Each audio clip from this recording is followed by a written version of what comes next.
¿Qué tal? ¿Cómo le va? Qué bueno que nos acompaña en el canal del Congreso. El mundo mira con gran expectativa los sucesos que día a día repercuten en el ámbito global.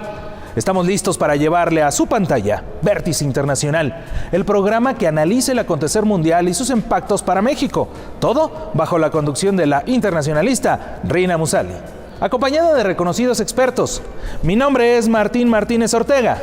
Comenzamos.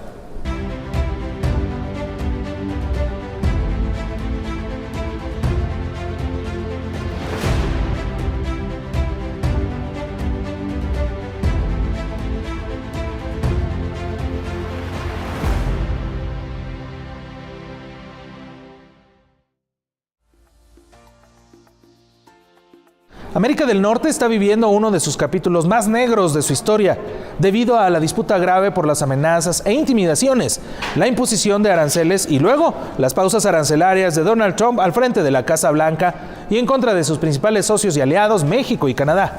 ¿Cuál es el futuro que le aguarda al TMEC y qué rol está jugando China en esta disputa? Bueno, vamos a ver lo que opinan nuestros expertos. La política arancelaria y coercitiva y protección Luego, las pausas arancelarias puede enfilar a América del Norte a un abismo. La posible guerra arancelaria entre Estados Unidos, México y Canadá tendrían consecuencias políticas, económicas y sociales de gran calado. La incertidumbre y la no predictibilidad están minando el presente y futuro de este nodo regional, el segundo bloque geopolítico y comercial que genera casi el 30% del Producto Bruto Mundial. Recordemos que el pasado 4 de marzo, Trump impuso aranceles al 25% a productos mexicanos y canadienses, seguido de las represalias de Ottawa en contra de Washington y de una pausa conferida por Trump hasta el 2 de abril. Con ello, logró atrasar la contracción económica en México y Canadá, los dos países más vulnerables dentro de la asimetría de poder que existe con Washington. Mientras que las exportaciones de México a Estados Unidos representan más del 80% y de Canadá a la Unión Americana el 78%. Estados Unidos solo importa el 15% de México y el 14% de Canadá. ¿Cómo estás viendo la situación para el 2 de abril? ¿Tú crees que se va a acreditar esta promesa de Trump de poner un arancel universal a la economía del mundo, a los principales países del mundo, pero también a América del Norte? Bueno, yo creo que ni siquiera Trump lo sabe esto, ¿no? Que es algo que él decide en el último momento, dice, bueno, vamos a ver qué es lo que me conviene más políticamente, el poner un arancel o el mantener la relación que estoy llevando con respecto a fentanilo, respecto a migración, respecto a otros temas con México. Ahora, la parte de la represalia sería en este momento acero, aluminio, más todos los productos derivados del aluminio. Entonces, aquí es una cantidad muy importante, 130 mil millones de dólares sobre los cuales se podrían poner aranceles, sobre los que se están aplicando aranceles, y tendría que haber por parte del gobierno mexicano la decisión o no de tomar represalias. Claro. Lorenzo, hemos visto que Trump está utilizando a los aranceles como un arma política y un arma negociadora, pero ¿cómo ves esa parte del deleite? Es decir, disfruta, hay un gozo cuando él impone aranceles y le fascina generar confusión, caos, ambigüedad. Es decir, estamos ante el hecho de instalar una política de lo impredecible como política pública. Eso está generando... Maneja la incertidumbre como un instrumento de poder, ¿no? Sí. Y aquí lo que estamos viendo es la redefinición del sistema de poder a nivel global. Y entonces Trump está planteando que tiene el poder económico, militar, político y social que maneja él dentro de su país y al resto del mundo en una situación de monopsomio. Es decir, él es el comprador mundial del resto del mundo y China es el vendedor mundial del resto del mundo. En esta relación es donde Trump está tratando de redefinir las relaciones económicas de Estados Unidos. Ahora, el instrumento, la causa y la cantidad Son tres condiciones. La causa, en el caso de México, tiene doble razón. Uno, el tema del crimen organizado y tráfico de personas y sustancias tóxicas, y el otro es el hecho de la forma que él no entiende la balanza de pagos. Entonces él dice que tenemos un déficit, Estados Unidos tiene un déficit comercial con México que él lo ve como una pérdida de dinero, una salida de su estado financiero mental. Lo que debe de incluirse, y no se está negociando de parte de México, es el hecho que una cosa es la balanza comercial y otra cosa es el renglón de servicios, la balanza de capitales, las utilidades y los royalties. No habría una sola empresa extranjera en México si no estuviera ganando utilidades. Por lo tanto, Estados Unidos, en su relación comercial con México, sale ganando. No tanto por la parte laboral, de producto y de servicio, sino por la parte económica de utilidades y de royalties. Ahí es donde Trump no está informado o lo está haciendo de manera deliberada. Y en cada mes que pospone la decisión, en cada mes gana un paso en la negociación. Y queda muy claro, nada más para terminar, que Trump no se doblega ni ante la confrontación de Canadá ni ante la sumisión de México. Sí, pero a ver, Kenneth, ahí tenemos todo el tema de los contrapesos, es decir, cómo podemos atemperar a este león herido. Me parece que Trump se está comportando como ese actor político, actor económico agresivo, coercitivo, doblegante, en donde hay un área de libre comercio que está generando tremendamente ganancias y éxito. Estamos comerciando 2.6 millones de dólares por minuto. ¿De dónde viene entonces esta furia por desacomodar esta gobernanza tripartita de la que formamos parte y de la que todos estamos contentos? Bueno, la realidad es que Trump siempre ha sido muy congruente y predecible, digamos, en sus posturas. Desde hace muchos años, y lo manifestó claramente en la primera negociación del TEMEC, esta visión del comercio como un juego suma cero, sí, donde Estados Unidos gana cuando exporta, pierde cuando importa.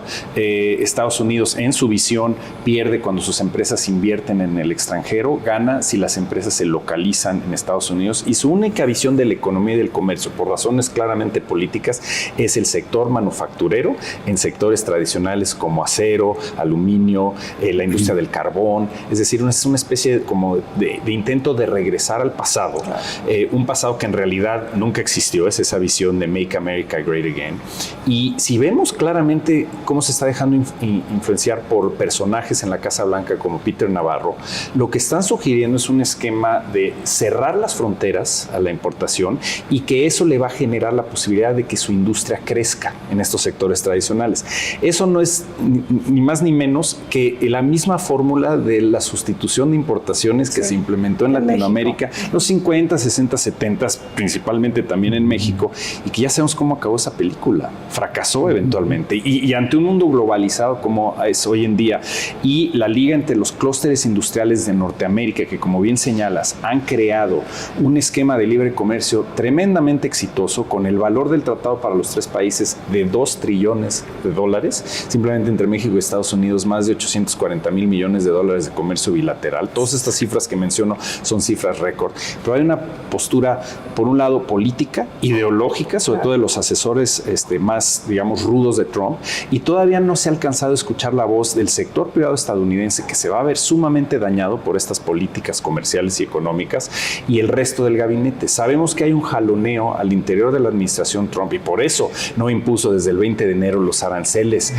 a todo el mundo, y a México y a Canadá, porque el aparato burocrático de la representación comercial, del Departamento de Comercio, del Departamento del Tesoro, sabe que iba a suceder lo que está sucediendo, que es una caída en los mercados, y más adelante, si continúan estas amenazas arancelarias, un daño tremendo a la base productiva de Estados Unidos. Entonces, en este momento estamos viviendo ese jaloneo al interior de Estados Unidos. Esperemos que con una estrategia de negociación, donde eventualmente México va a tener que meter la pierna fuerte y señalar que sí, queremos seguir el diálogo en migración, seguridad, eventualmente hablar del futuro del TEMEC, pero tenemos que defender la integridad del tratado y enviarle la señal a Estados Unidos de que sí estamos dispuestos, de ser necesario, a partir del 2 de abril, imponer represalias, y en ese sentido forzar a Estados Unidos a regresar a la mesa de negociación, como se hizo en 2018. Recordemos que impusieron aranceles, México puso represalias, y eso forzó a que hubiera una negociación que excluyó a México de medidas de seguridad nacional en el sector automotriz. Hay una lección importante ahí. Desde el Museo de San Ildefonso, en el centro histórico de esta Ciudad de México, continuamos con este programa especial de Vértice Internacional. ¿Qué pasa con la disputa por Groenlandia entre las potencias centrales y sistemáticas y las ambiciones expansionistas de Donald Trump al anunciar que quiere una anexión inminente de la isla más grande del mundo, que además posee amplios recursos naturales, entre ellos una riqueza mineral, una posición estratégica, así como también tierras raras? Vamos a verlo. El segundo mandato de Trump ha iniciado con una ofensiva cesarista expansiva y muy agresiva para torcer las fronteras del mundo y desconocer el derecho internacional. La invectiva yace puesta en el interés de comprar Groenlandia, controlar el Canal de Panamá, convertir a Canadá en el estado número 51 de la Unión Americana y cambiarle el nombre al Golfo de México. A este panorama se le debe añadir la molestia de Trump por los entes supranacionales, organismos multilaterales y organizaciones regionales. Para él, solo las negociaciones entre pares o minilaterales pueden servir para acreditar los intereses geopolíticos, económicos y estratégicos de Estados Unidos en el mundo. Para el actual presidente, la anexión de Groenlandia es inminente. No olvidemos su mensaje de inauguración del pasado 20 de enero. Ahí expresó que Estados Unidos expandirá su territorio y llevará su bandera hacia nuevos y hermosos horizontes. Embajador, pobre Groenlandia. Tiene la mirada puesta de Estados Unidos, de China, de Rusia. Es un país que pertenece al Reino de Dinamarca. Dinamarca pertenece a la Unión Europea y también a la OTAN.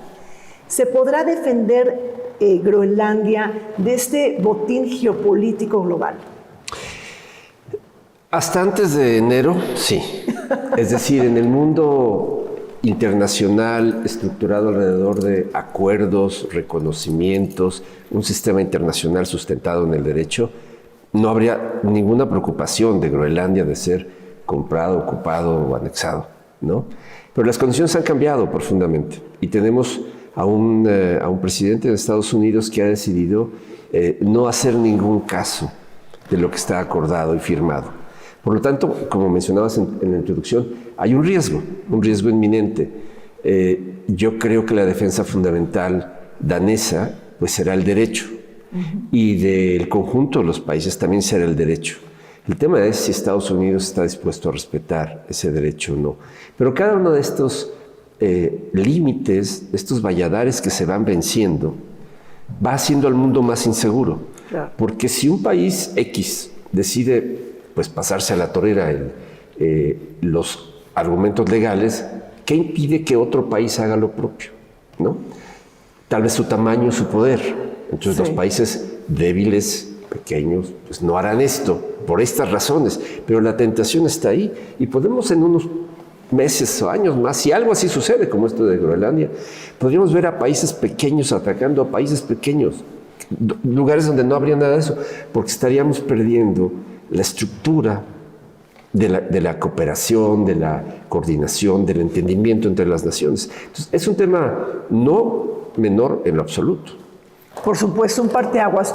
Aribel, entonces lo que nos está diciendo el embajador en otras palabras es que la doctrina de la conquista es válida en pleno siglo XXI.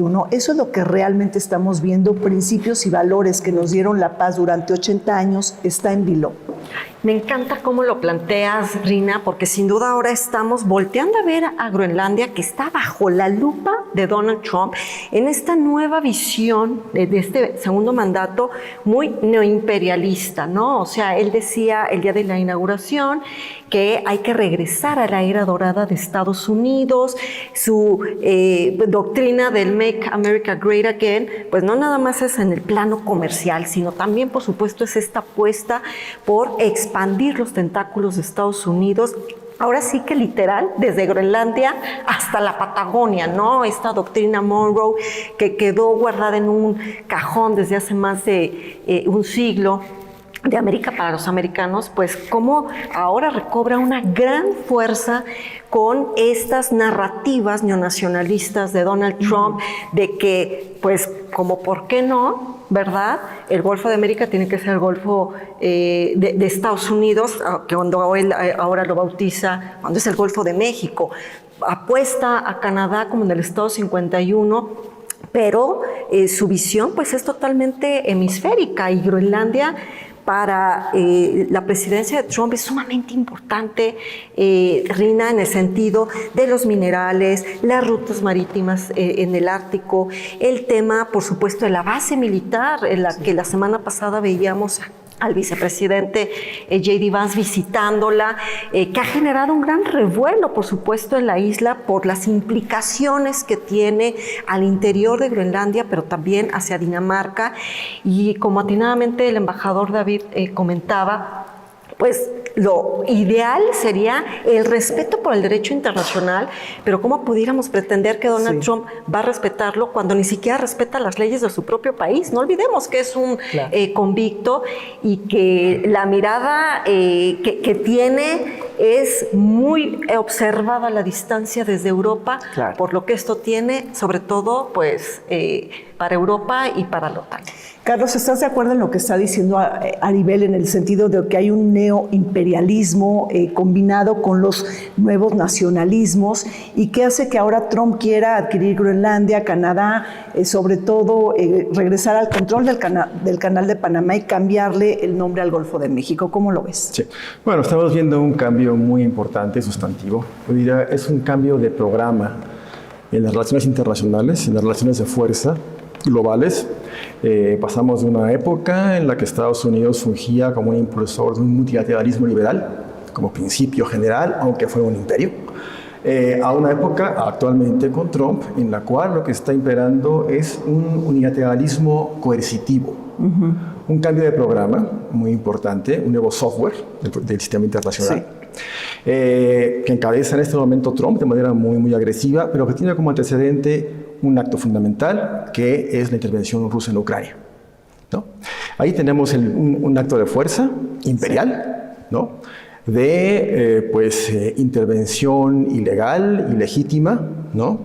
Que modificó las condiciones. Y en esa línea se está citando también actualmente la perspectiva de Trump, una perspectiva neoimperialista, nacionalista, hemisférica. Creo que lo que estamos viendo es precisamente la articulación de una estrategia hemisférica muy fuerte por parte de Estados Unidos, una nueva doctrina Monroe, la doctrina Trump, en el contexto de una lucha de poder internacional muy aguda, ¿no? En que tenemos 3 puntos principales de acción, de intervención, de dinámica, que son los intereses de Estados Unidos, la gran potencia, los intereses chinos, una potencia en ascenso, y de Rusia, una potencia peculiar, que no es una potencia económica, pero es una potencia militar. Entonces, esta convergencia de intereses se concentra en el Ártico. Visto el mundo desde arriba, desde el polo, vemos cómo confluyen las fuerzas y cómo es un tema principal, es un eje geopolítico que va adquiriendo una importancia mayor.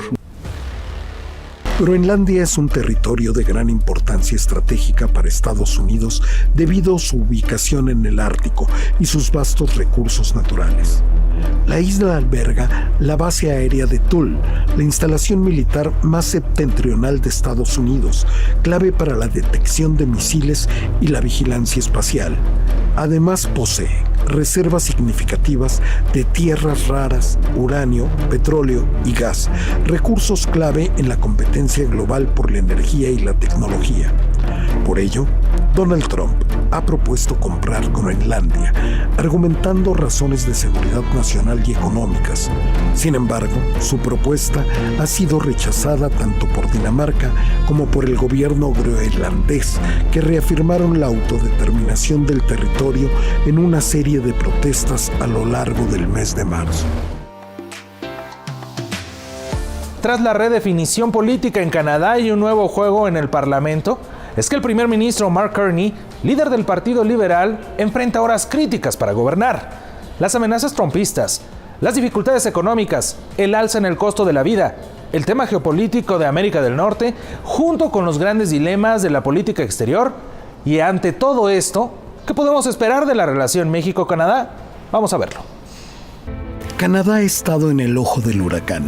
La renuncia de Justin Trudeau, la elección de Mark Carney como líder del Partido Liberal, la volatilidad del Partido Conservador y la fijación de Trump por reafirmar su espacio geopolítico de seguridad y su hegemonía en las Américas han convertido el 2025 en un año de grandes dilemas y desafíos.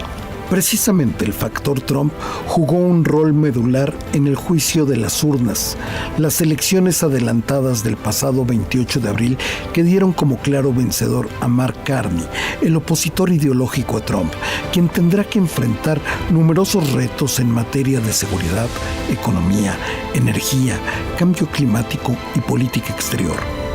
Para Canadá, el factor Trump ha sido una amenaza que vulnera su existencia y supervivencia.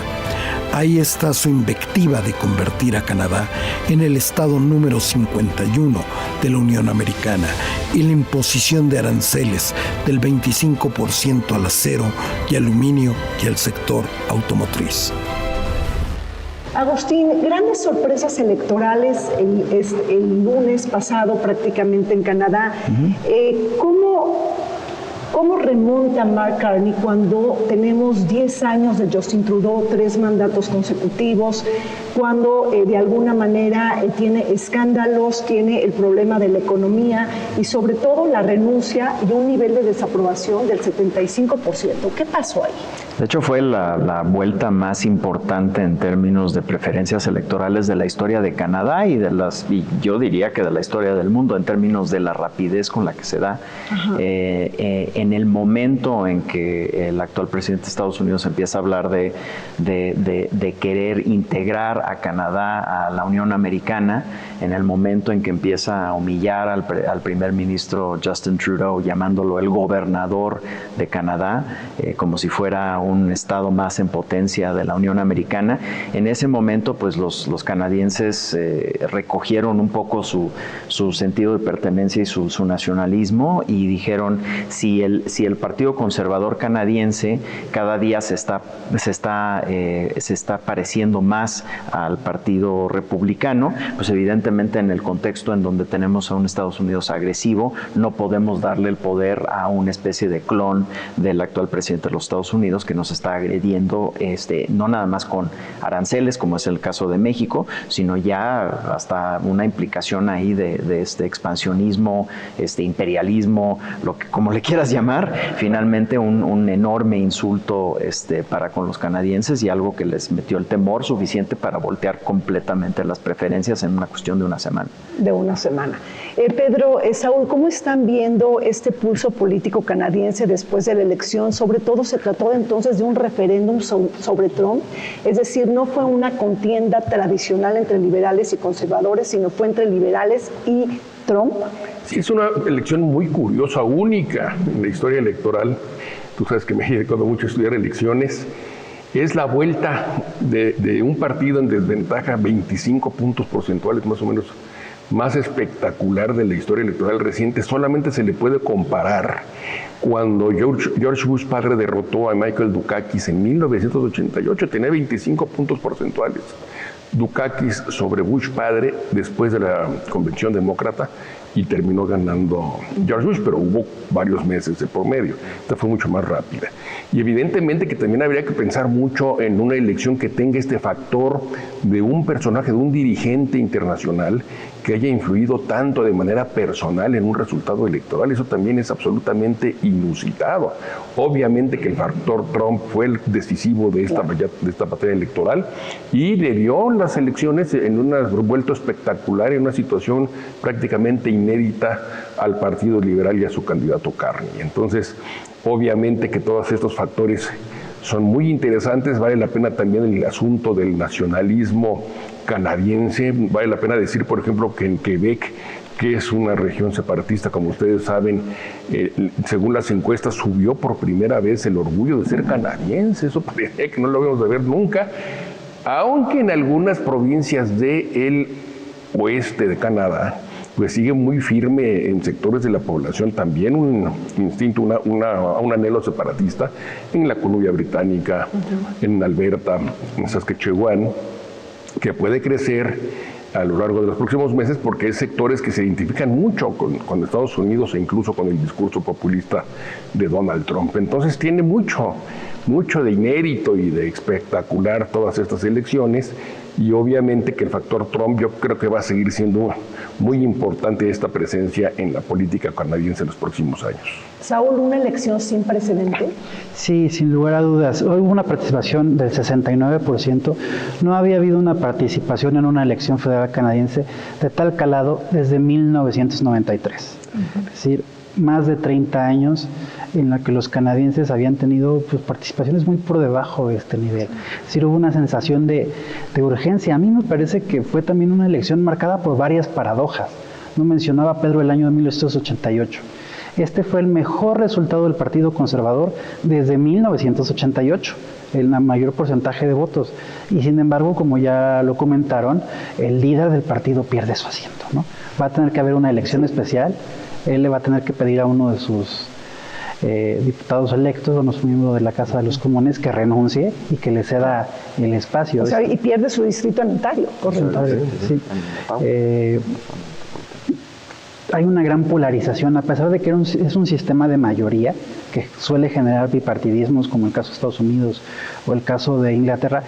Canadá, desde principios del siglo XX, es un sistema de partido múltiple, donde el partido de Quebec, el bloque quebecois, siempre había tenido presencia, incluso ha sido la oposición oficial, lo fue a mediados de los 90, justo en esa elección de 93, donde hay un partido de la izquierda, que son los Nuevos Demócratas, que siempre son los que han impulsado las reformas más importantes y más distintivas de la política social canadiense. Simplemente en este último periodo lograron la salud dental universal, ¿no? Este partido, los Nuevos Demócratas, perdió su estatus como partido oficial al no lograr los asientos suficientes en la Cámara de los Comunes, y sin embargo, ante este escenario de que no van a alcanzar o puede no alcanzar la mayoría el Partido Liberal, sus 7 miembros de la Casa de los Comunes van a ser los clave para que los liberales alcancen la mayoría, ¿no?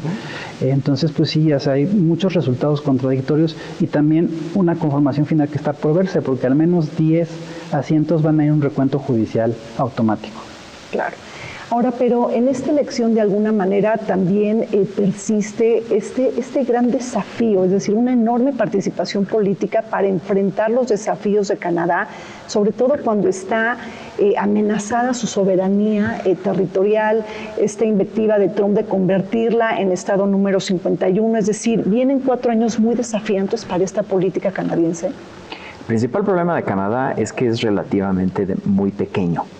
O sea, estás hablando de un país que, aunque físicamente pues, es el segundo país más grande del mundo, solamente tiene 40 millones de habitantes, que no sería tan mal si estuviera en Europa, pero desafortunadamente en el contexto de América del Norte 40 millones es muy poco ante un Estados Unidos que tiene 330, e inclusive un México que pudiera tener unos 130.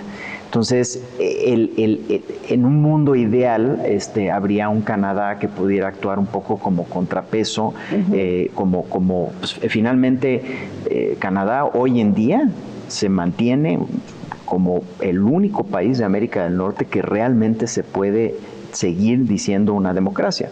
O sea, Estados Unidos está rápidamente cayendo hacia un autoritarismo en donde los pesos y contrapesos se están destruyendo, ¿no? A diario. Un Congreso que ha capitulado en su totalidad a los deseos del cacique. México, que tiene sus propios desafíos muy conocidos. Entonces, Canadá, de alguna manera, en un mundo ideal, debería de poder llevar este estandarte del liberalismo democrático en América del Norte. En una elección marcada por el giro del electorado, el primer ministro Mark Carney logró una victoria sorpresiva para el Partido Liberal en las elecciones federales anticipadas del 28 de abril de 2025. Los liberales obtuvieron 169 escaños, superando al Partido Conservador, que alcanzó 144, aunque los liberales quedaron a 3 escaños por debajo de la mayoría absoluta.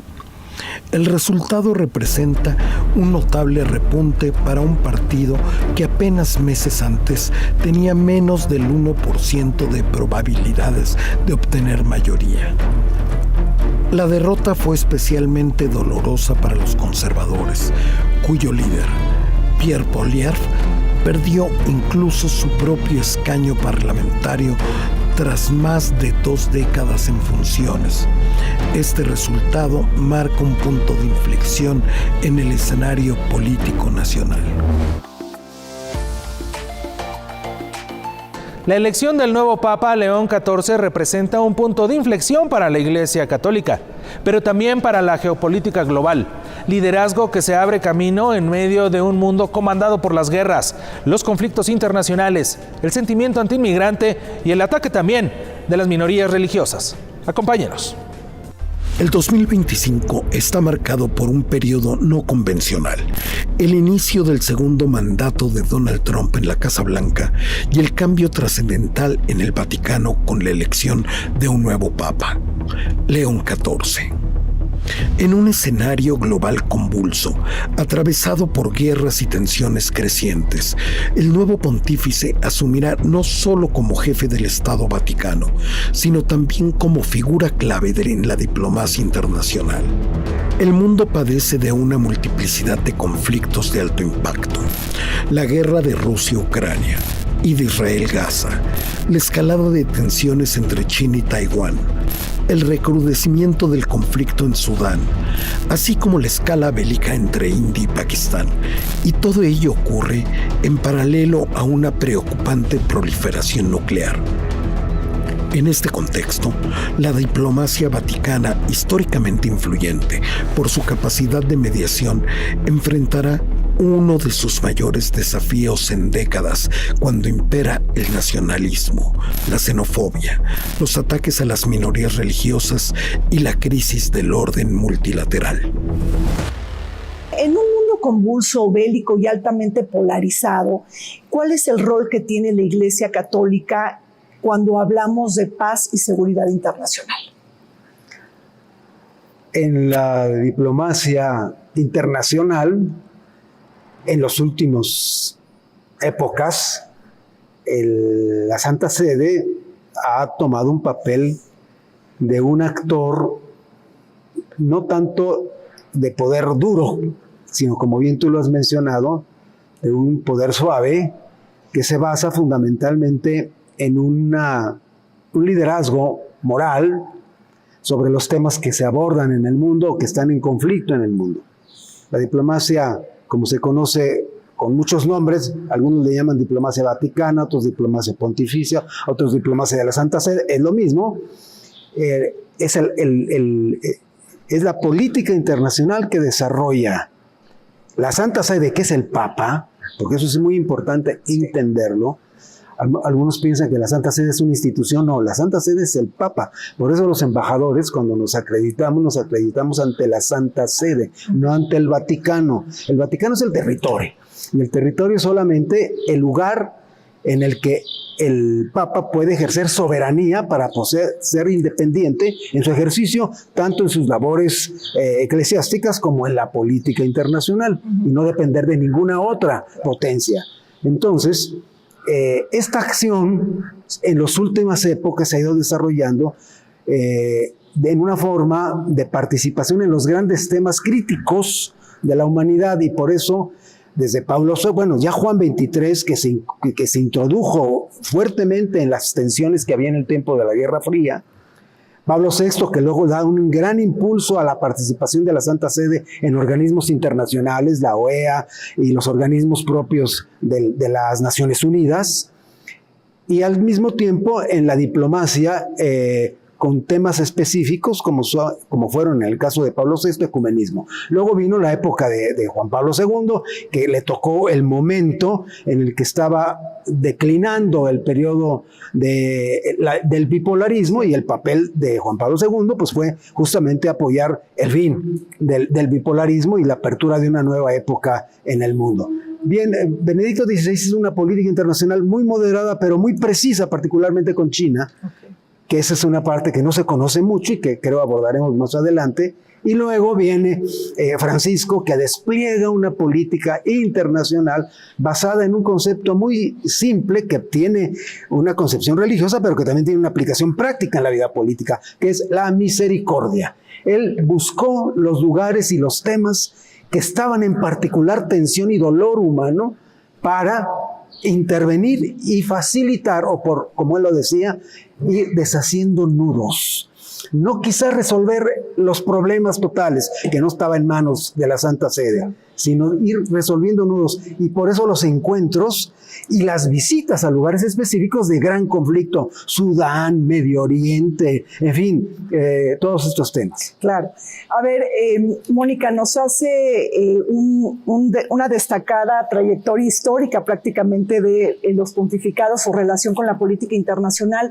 ¿Cómo caracterizarías el timing político de la llegada del nuevo pontífice León XIV?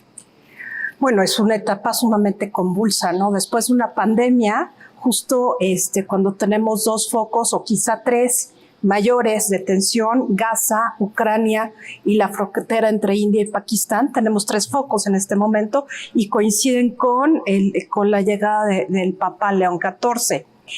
Es una etapa difícil porque, como bien dijo el embajador, finalmente hubo una apertura de la diplomacia vaticana enfocada a coadyuvar a la resolución de conflictos durante el pontificado de Francisco, en una línea muy jesuítica, muy diferente a lo que hubiera hecho Benedicto o lo que va a hacer León XIV. ¿Por qué? Porque si Francisco fue jesuita hasta la médula, bueno, pues León XIV va a ser agustino hasta la médula. O sea, es diferente la aproximación, el enfoque.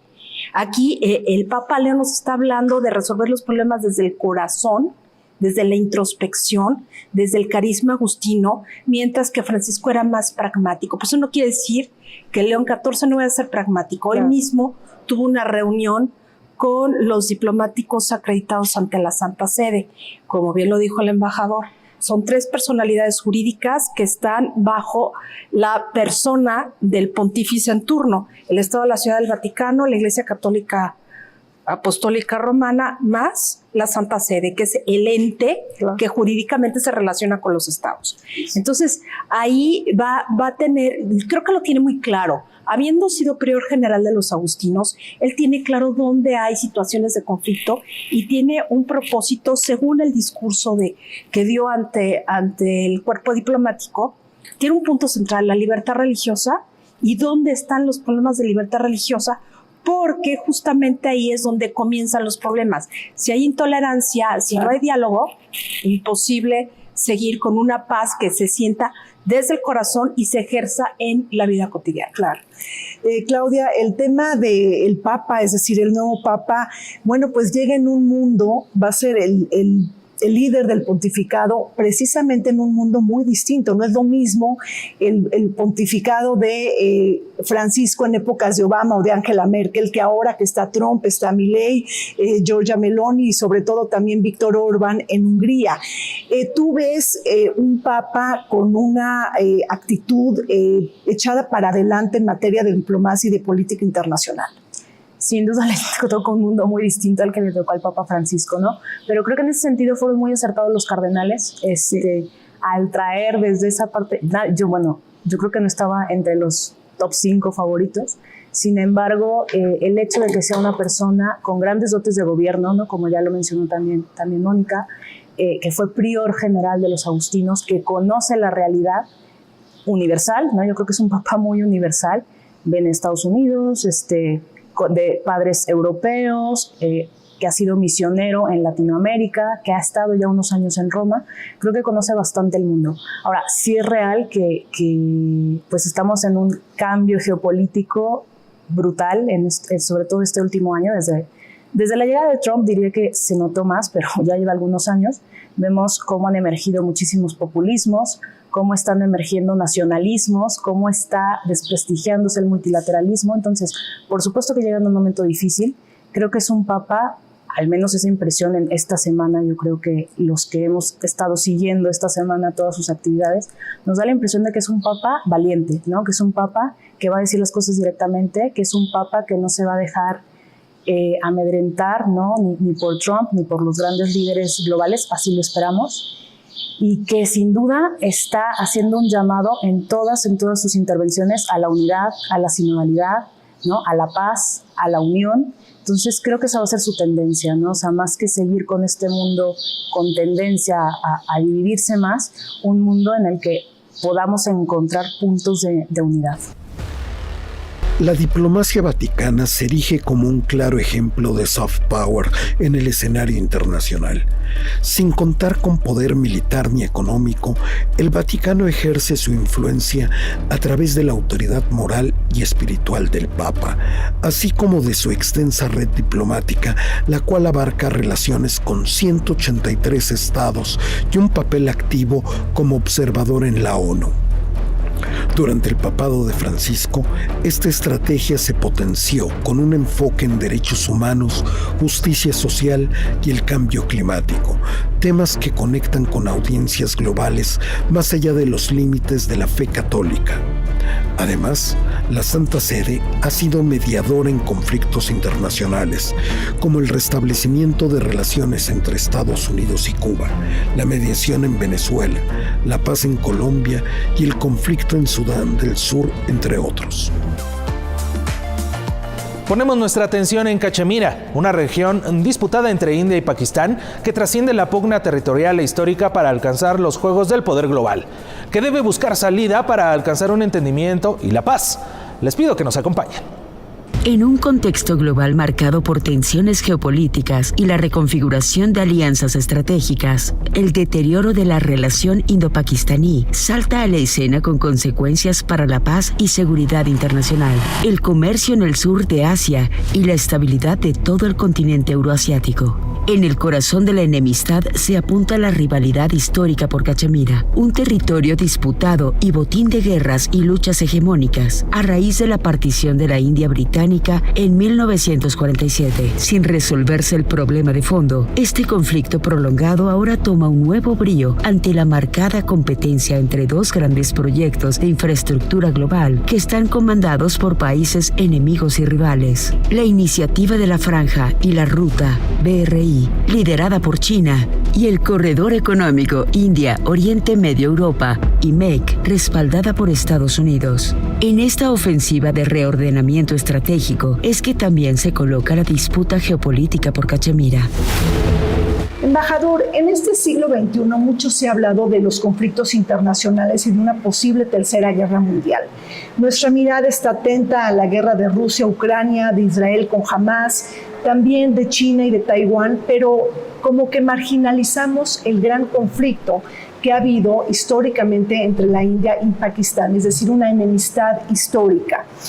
Por otro lado, quería preguntarle si en ese sentido este conflicto puede ser potencialmente peligroso de escalar y poner en duda la paz y la seguridad internacional. Es muy buena la observación suya, maestra.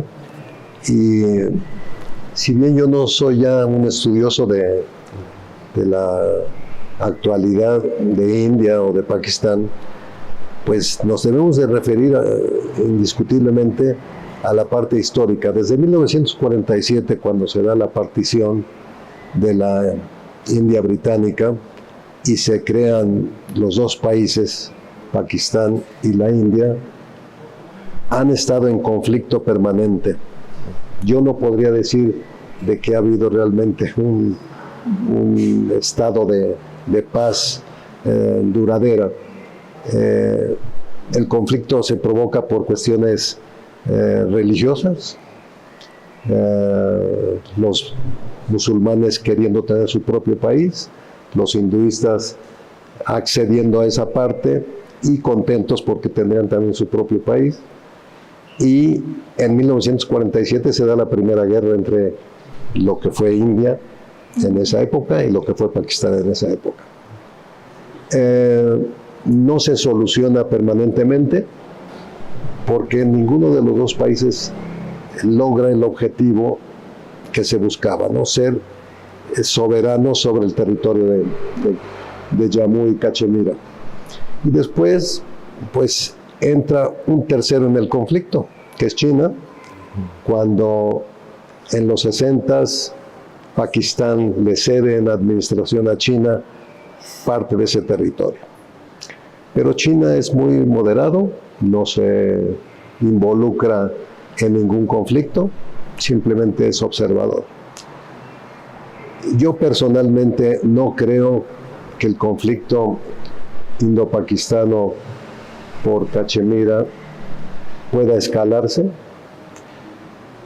Primero porque ambos países son potencias nucleares y no creo que ninguno de los dos pudiera tener el atrevimiento de utilizar armas nucleares.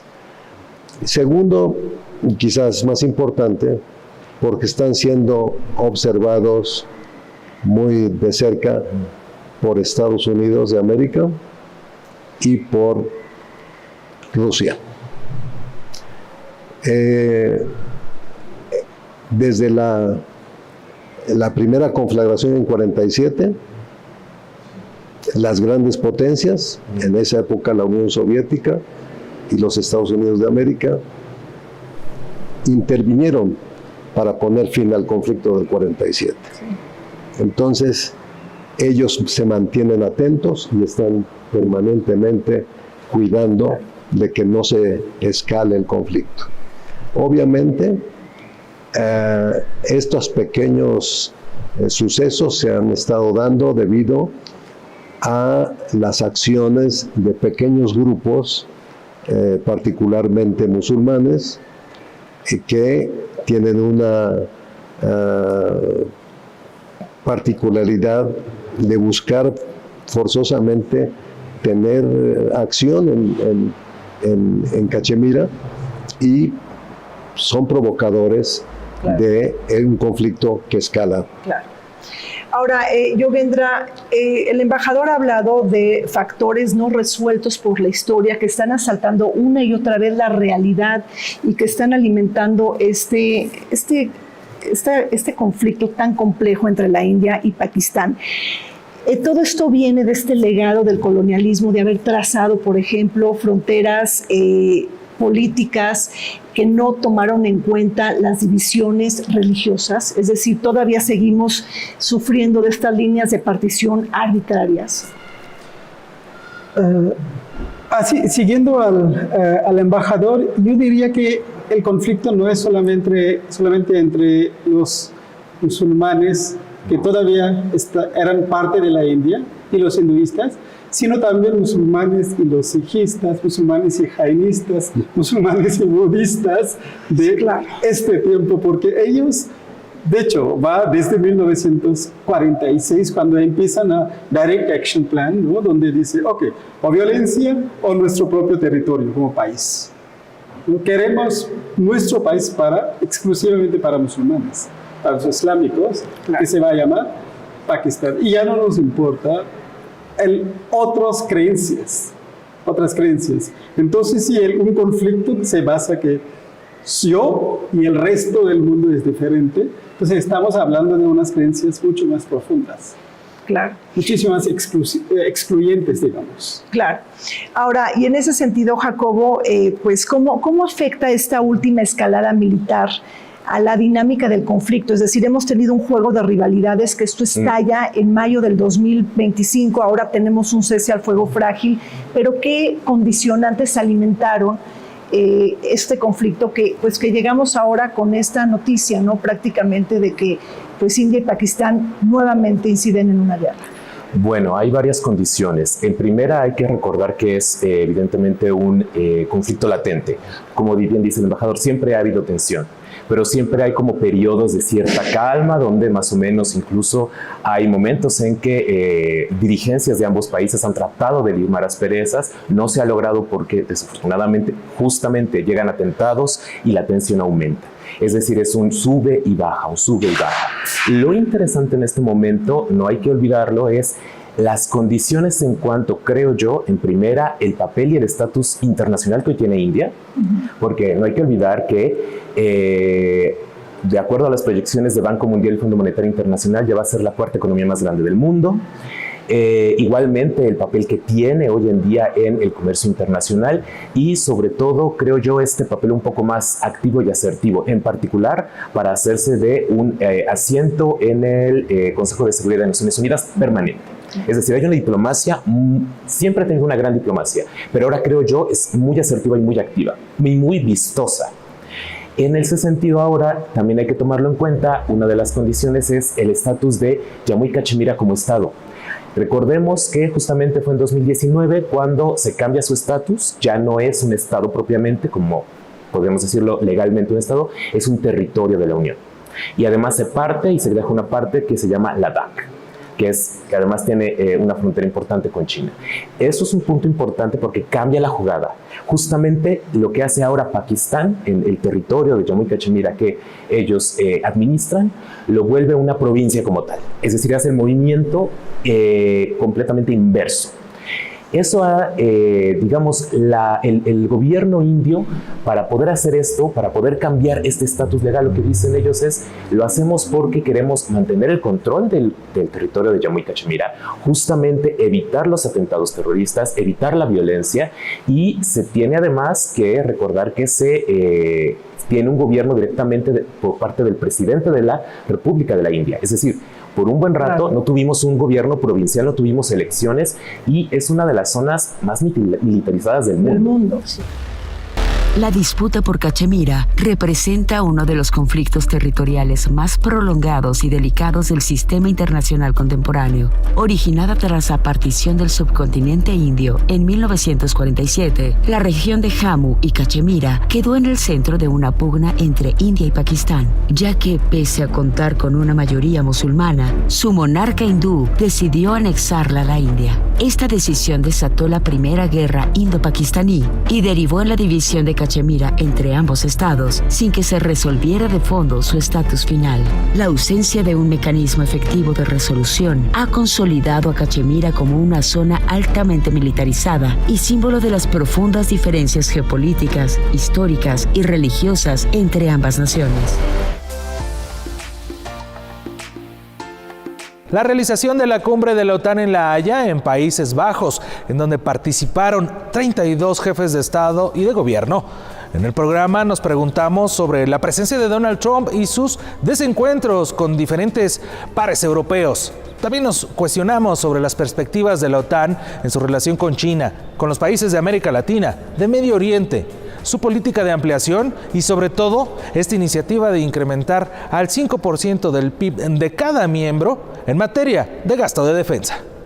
La cumbre de la OTAN en La Haya centra su atención en las amenazas transnacionales compartidas que desafían la seguridad colectiva de sus países miembros. Sus grandes preocupaciones están centradas en el fortalecimiento de sus capacidades de defensa y preparación frente a escenarios híbridos que se destacan junto con los riesgos del ascenso tecnológico de potencias rivales y la desestabilización en el flanco oriental por parte de Rusia. Precisamente esta cumbre es clave por ser la primera a la que acude Trump en su segundo mandato y por su conocida posición de enfrentamiento con los países europeos, quienes siguen dependiendo de Washington en materia de seguridad y defensa, aludiendo también a la amenaza constante de Trump de retirar tropas estadounidenses de Europa del Este. En este contexto, otro de los puntos críticos a tomar en cuenta sería la posible adopción de una doctrina coordinada contra China, sobre todo considerando que 13 países de la OTAN participan activamente en la iniciativa de la Franja y la Ruta de China.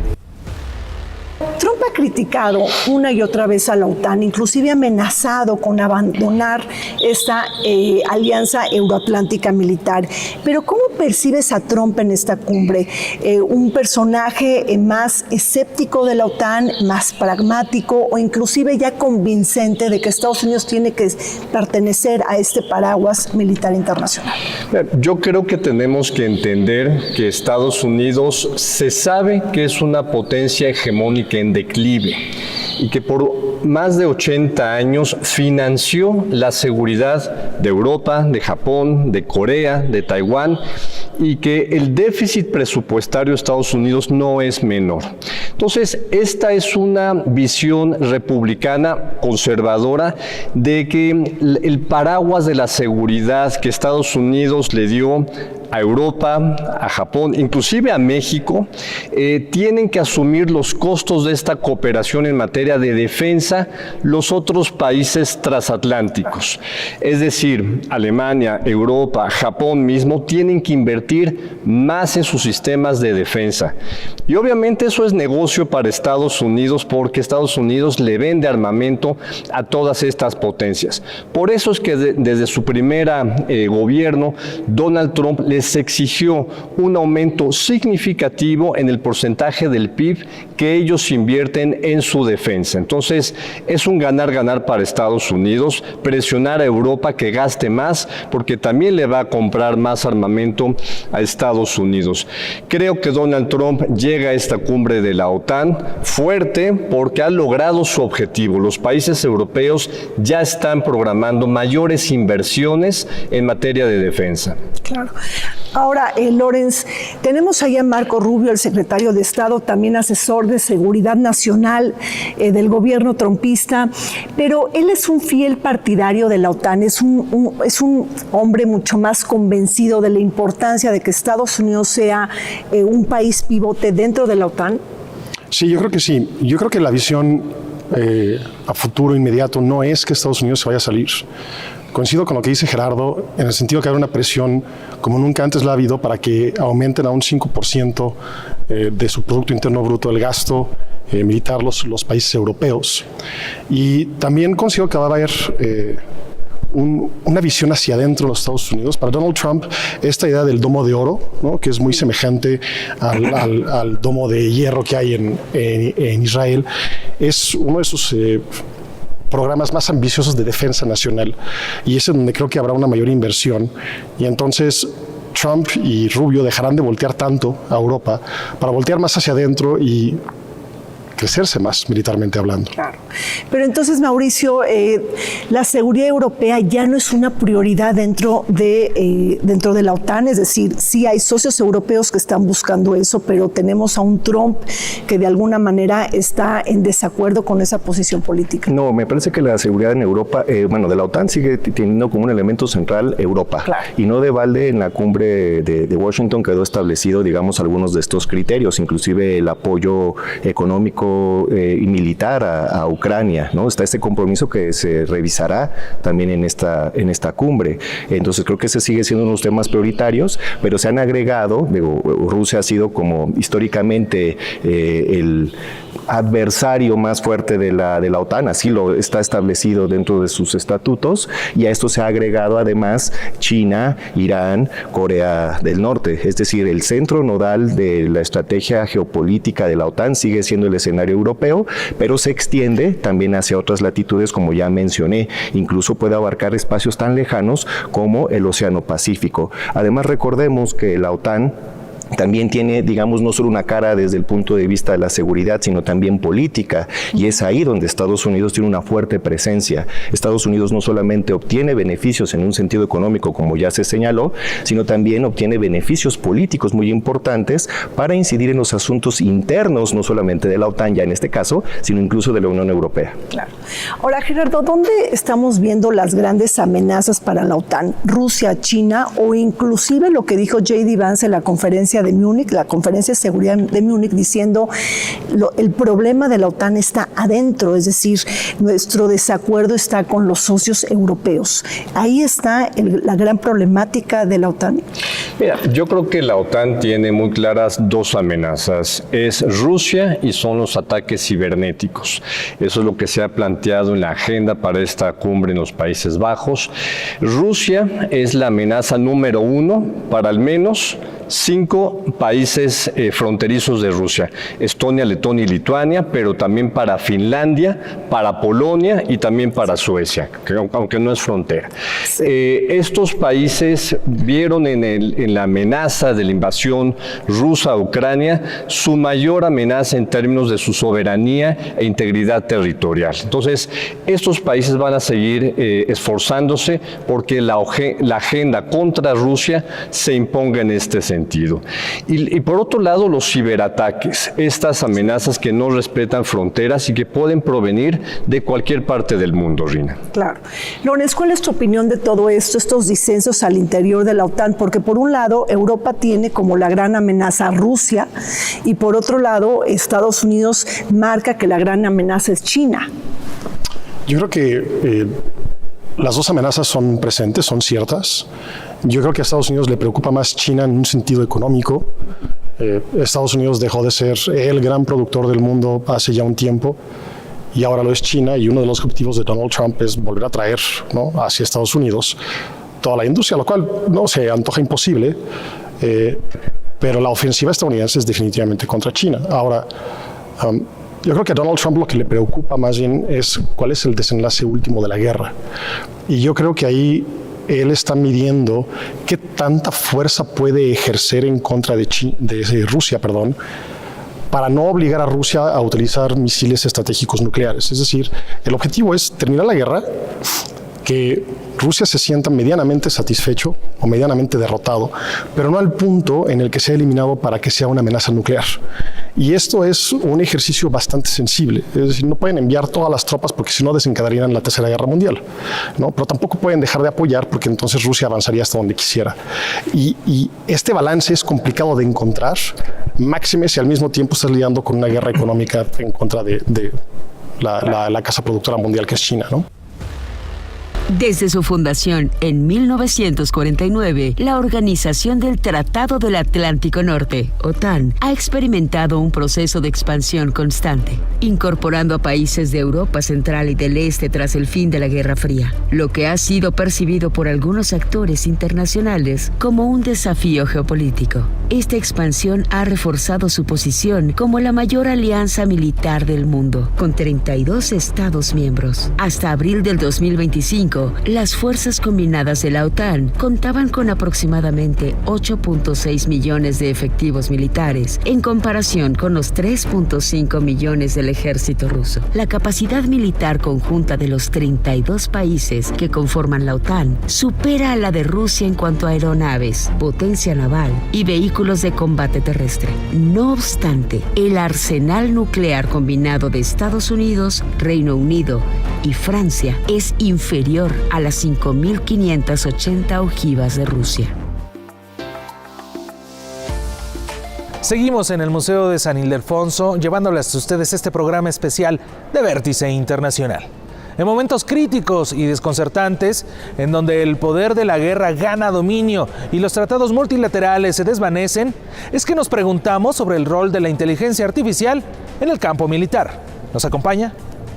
La inteligencia artificial está transformando profundamente al mundo. Muchos la equiparan con la llegada de la revolución industrial, la invención de la electricidad o el descubrimiento del fuego.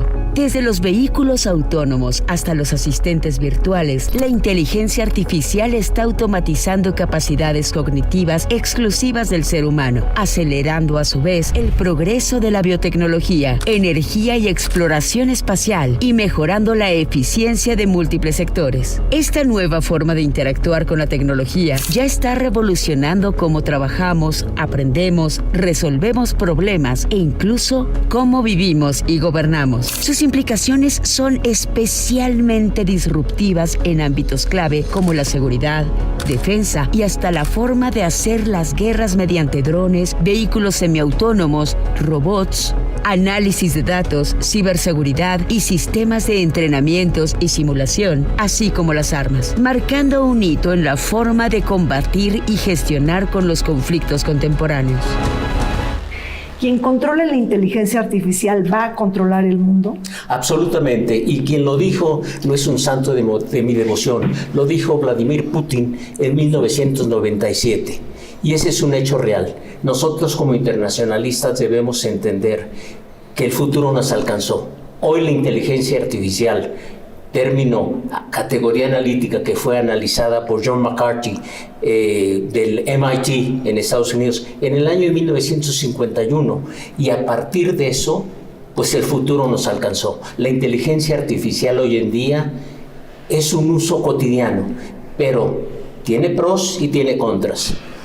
Stephen Hawking dijo en algún momento, hace unos 5 años, debemos, ojo, que la inteligencia artificial esté subordinada al ser humano y no lo contrario, que puede ser un peligro porque puede utilizarse para el bien o para el mal, para el bien o para el mal del ser humano. Veamos un ejemplo.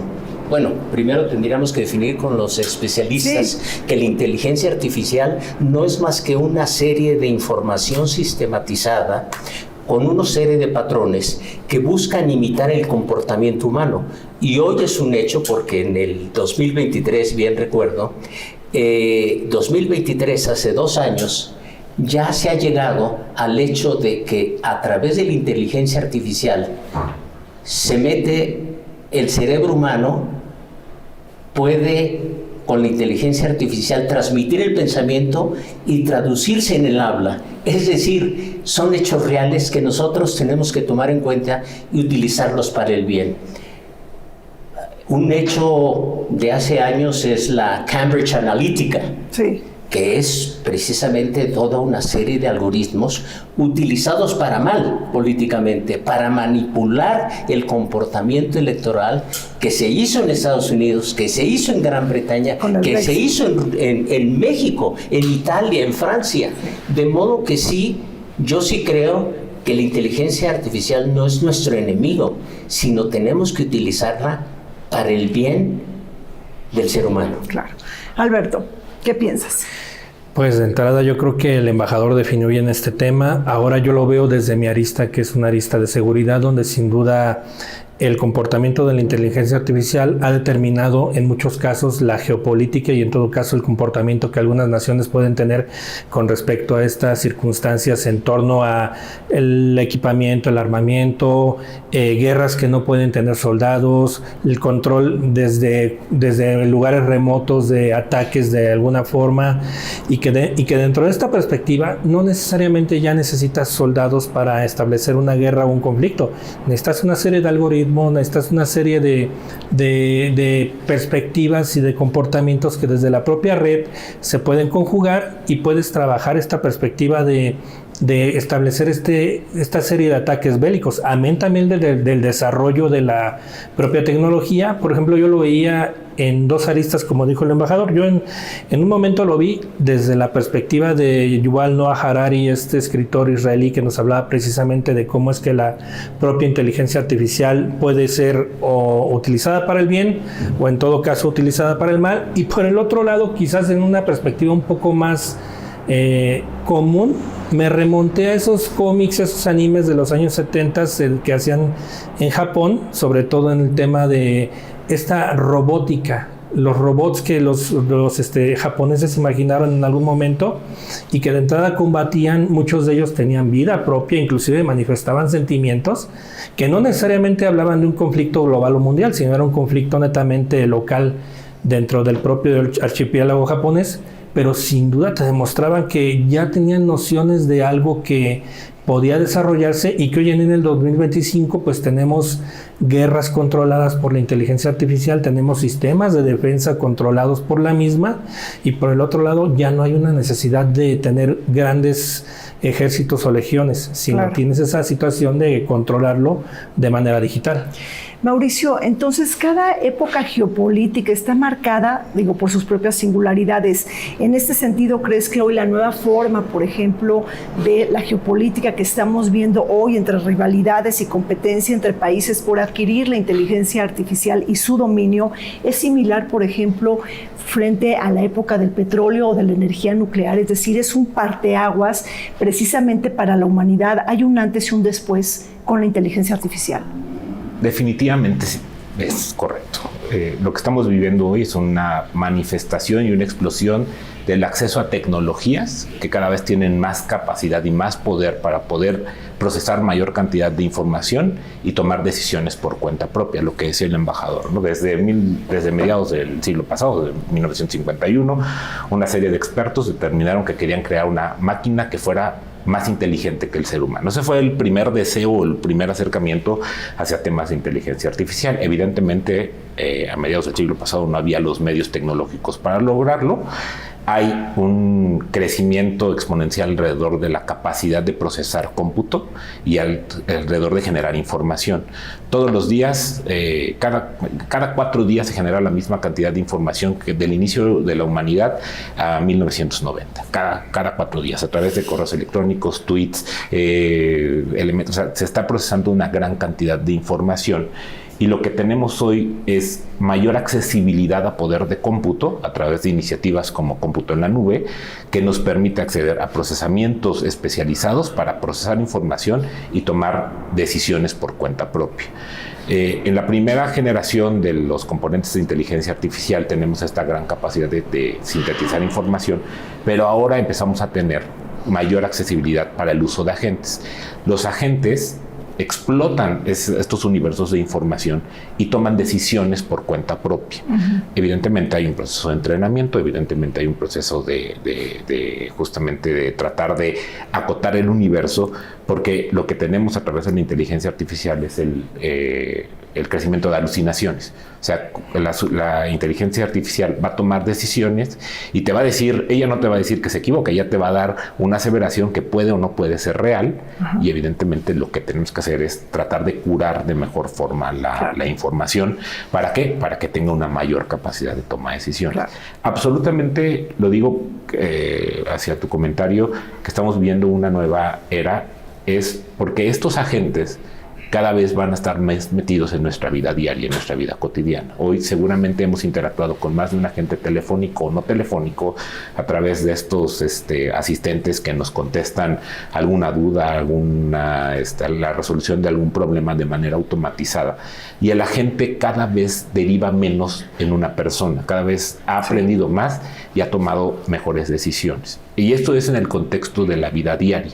Hacia el contexto de inteligencia, yo creo que no solamente podemos hablar hacia un tema de mejores cuestiones armamentísticas, sino podemos hablar de una nueva generación, de un tema de Guerra Fría, en donde hoy por hoy podemos procesar grandes volúmenes de información para identificar información de fuentes contrarias o de lo que está sucediendo, de objetivos, de lo que está sucediendo en el mundo, y por ende tener un acceso para poder tomar acciones hacia el uso de esta información.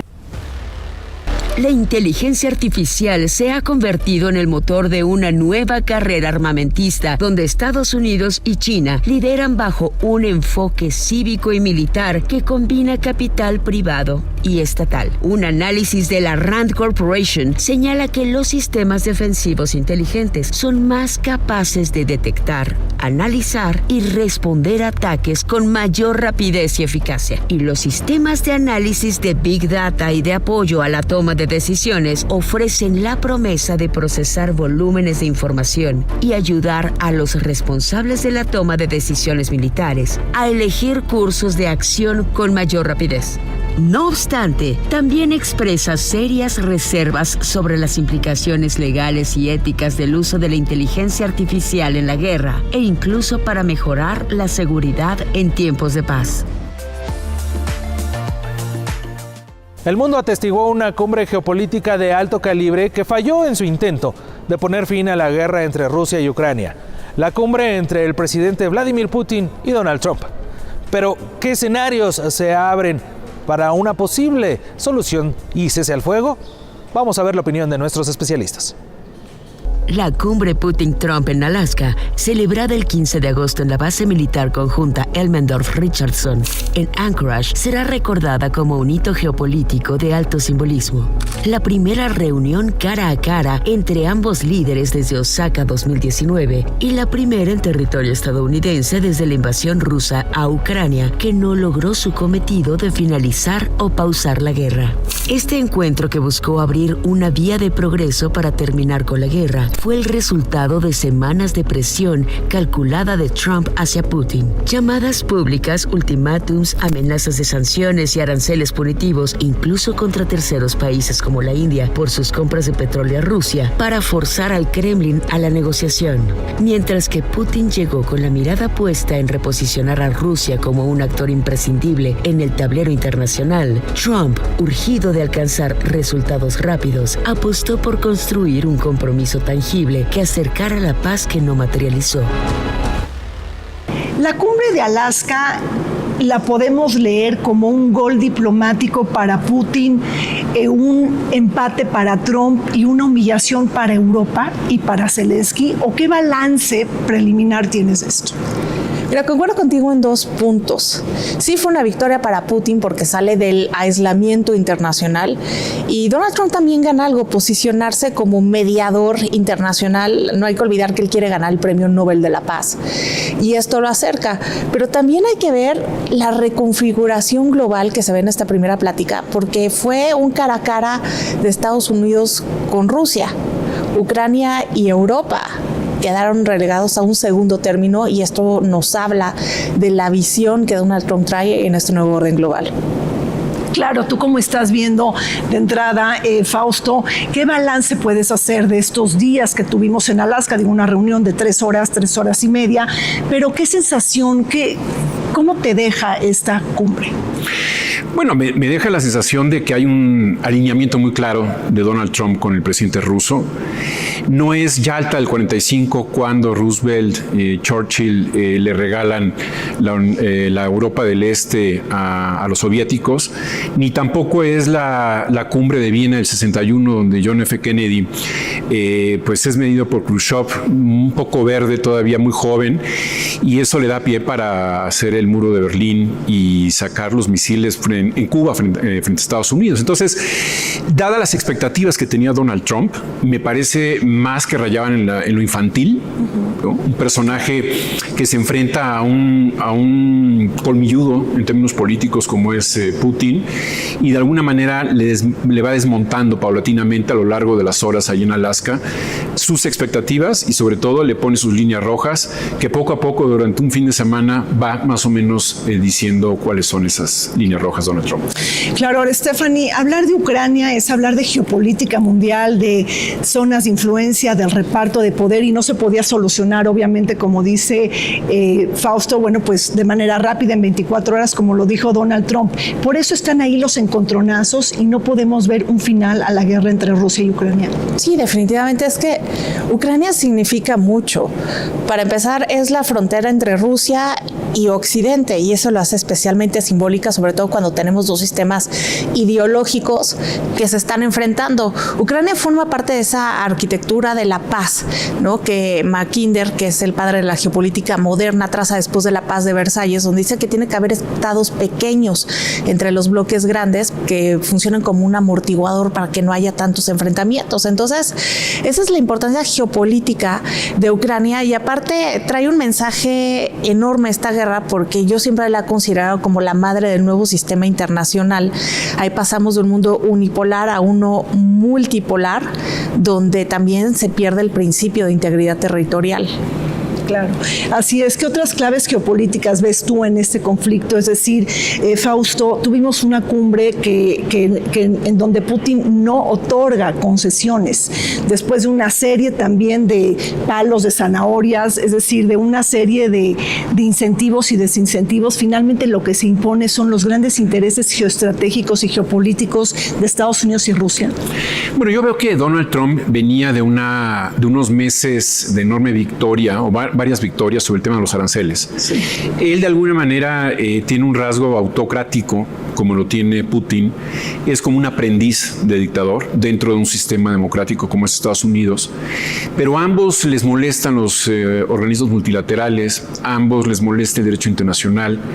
Yo digo desde el pasado viernes que si uno hiciera un ejercicio en donde imagináramos a Trump siendo presidente de Rusia y a Putin siendo presidente de Estados Unidos, habría momentos donde se empalmaran las ideas y serían las mismas frases. Los dos son nostálgicos, ¿no? Putin dice que la peor tragedia del siglo XX fue la desaparición de la Unión Soviética. Donald Trump dice que pues, el siglo pasado fue el siglo glorioso de Estados Unidos.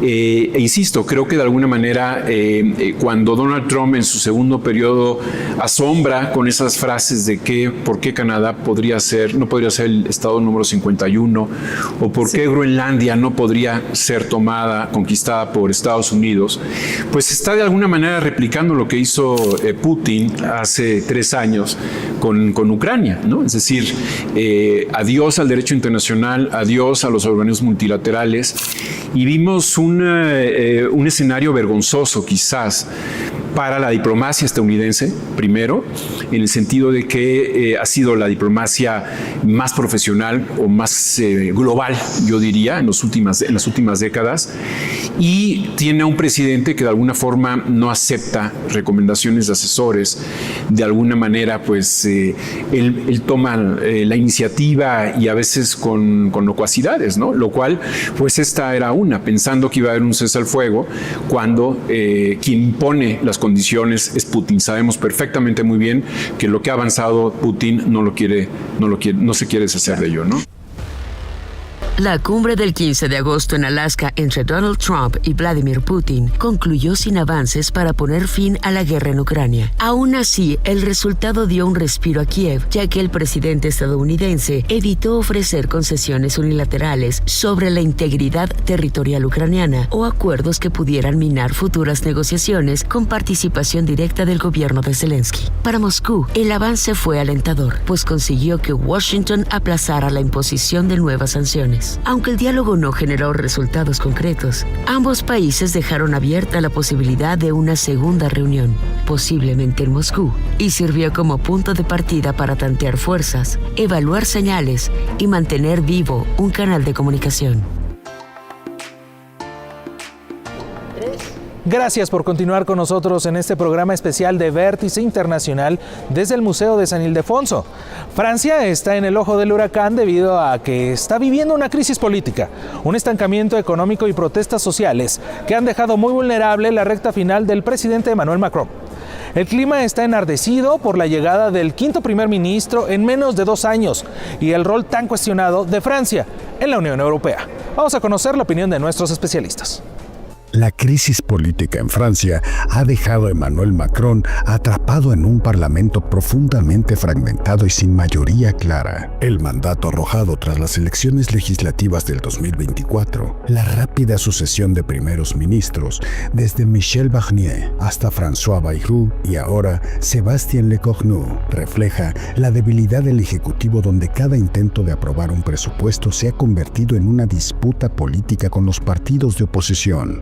La caída del gobierno de Bayrou, tras proponer recortes por más de $50,000 millones para contener el déficit y la deuda, alimentó aún más la desconfianza ciudadana y las movilizaciones sociales, con un clima político cada vez más tenso y polarizado.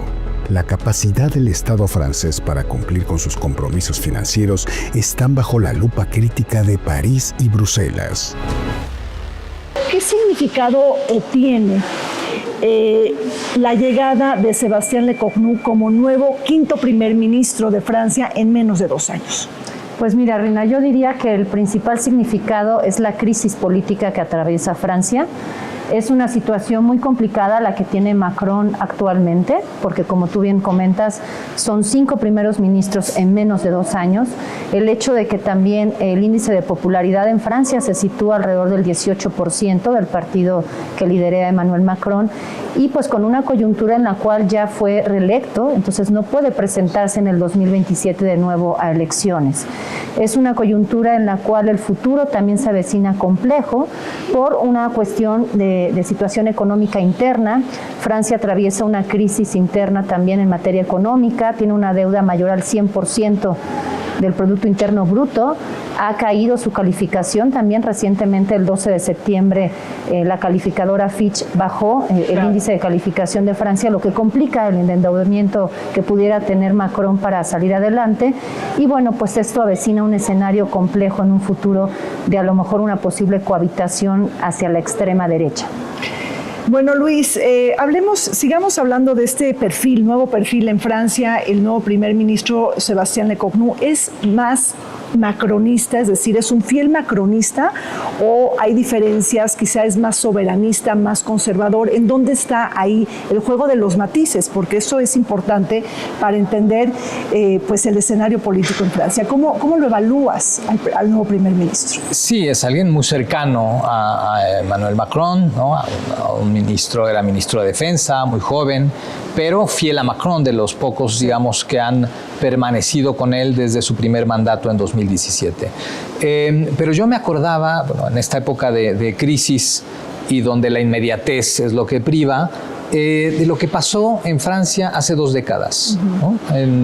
En 2002 hubo un escenario también de crisis política donde el padre de Marine Le Pen, Jean-Marie Le Pen, estuvo también contendiendo por la presidencia. Llegan a la segunda vuelta Jean-Marie Le Pen y Jacques Chirac, y bueno, pues la gente al final le da su voto a Chirac, no por el convencimiento, sino por evitar que la extrema derecha llegara a la presidencia. Unos años después, porque también hay una clave europea que está ahí como sombra, ¿no? En 2005 fue un referéndum que se pensaba en todos los países de la Unión Europea para un proyecto de un tratado constitucional, que por cierto diseñó un expresidente francés, Dominique de Villepin, ¿no? Y este proyecto se somete a referéndum y el primer país o la población que echa abajo el proyecto son los franceses. Este proyecto se descarrila. Claro, nadie se había leído el proyecto del tratado constitucional. Era un no a Chirac, era un recordatorio de esa crisis. Y es un antecedente que sirve como referencia para la actual crisis, porque esta crisis que vive Francia también tiene que ver con lo que pasó el año pasado en las elecciones al Parlamento Europeo, donde pues es una especie de termómetro para lo que pasa en los países de la Unión Europea, y en esa elección el partido de extrema derecha de Marine Le Pen saca el doble de votos que el partido de Emmanuel Macron. Y esto lo que provoca es que Emmanuel Macron disuelva la Asamblea Nacional, convoque a elecciones con la idea de reacomodar la posición política, y su idea era, bueno, pues la voy a convocar muy pronto para que la oposición no tenga tiempo de presentar un programa de gobierno para las elecciones. Se equivocó, ¿no? Porque la extrema derecha está muy consolidada y ahí no funcionó.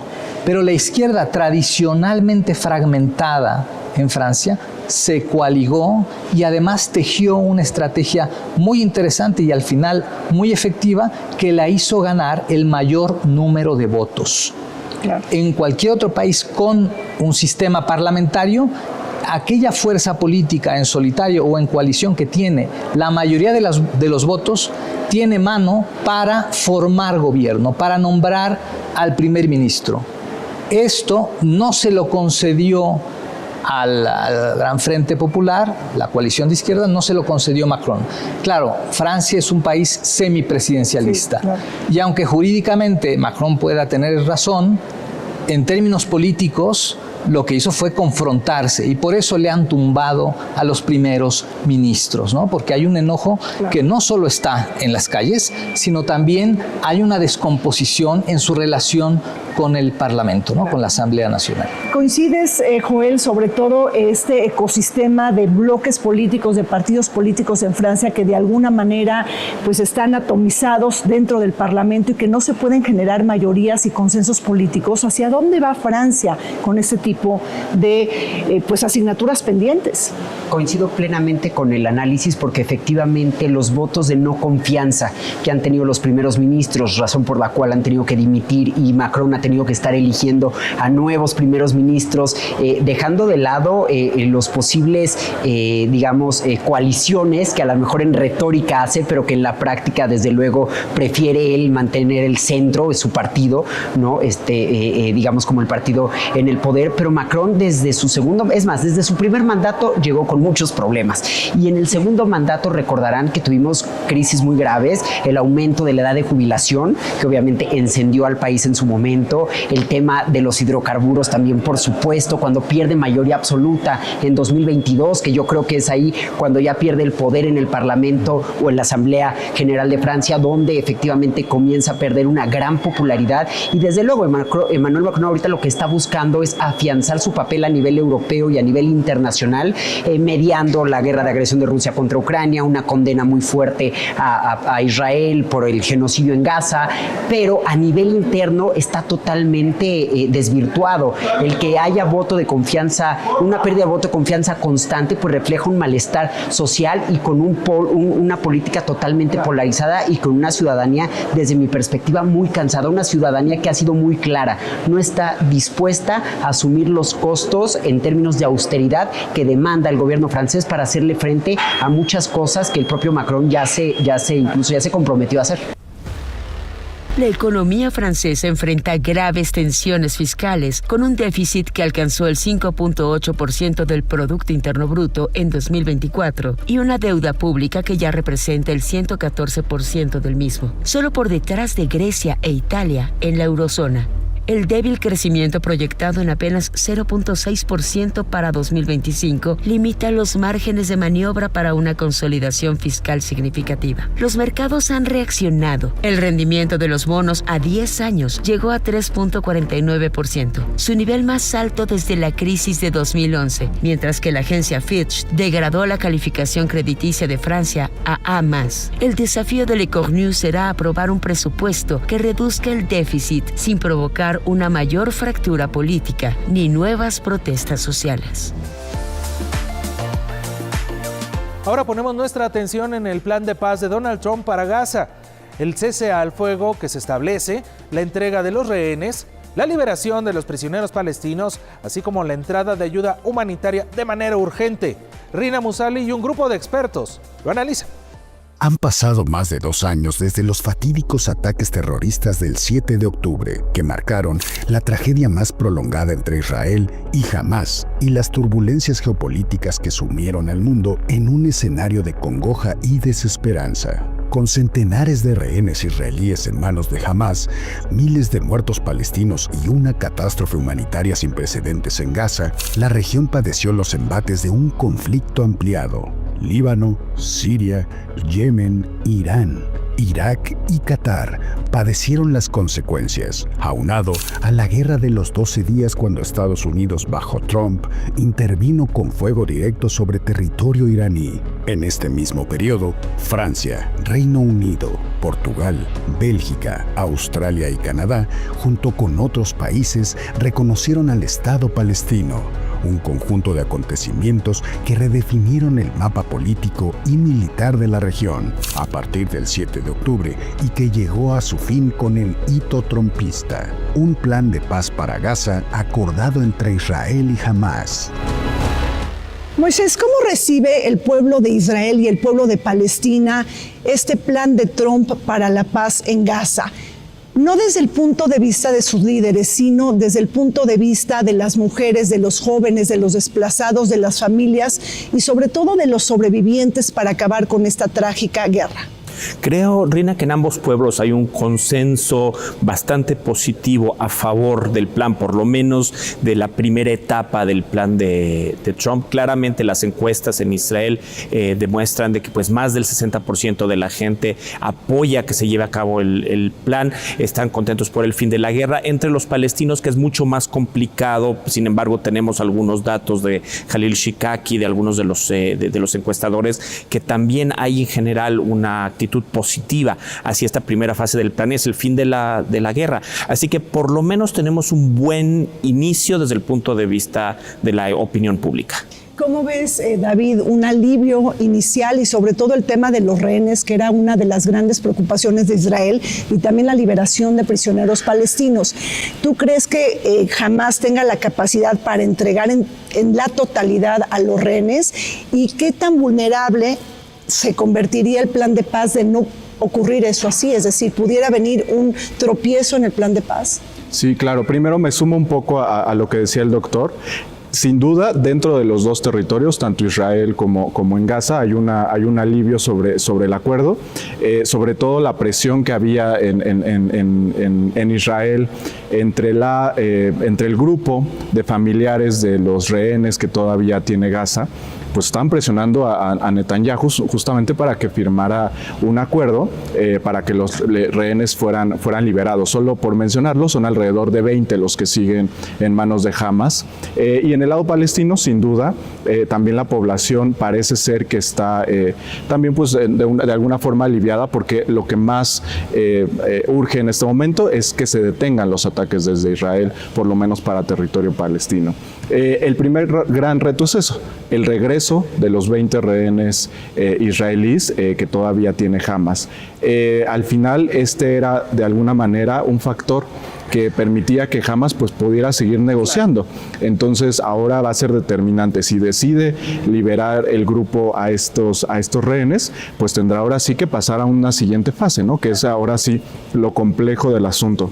Pero estamos hablando de los rehenes vivos y muertos, es decir, también los restos de aquellos que murieron. Sí, exactamente, claro. Correcto. Tendrá que ¿Estamos hablando de qué? ¿De 48, 50? Sí, alrededor de esos. La verdad es que la cifra es un poco compleja. Compleja de comentar, sí.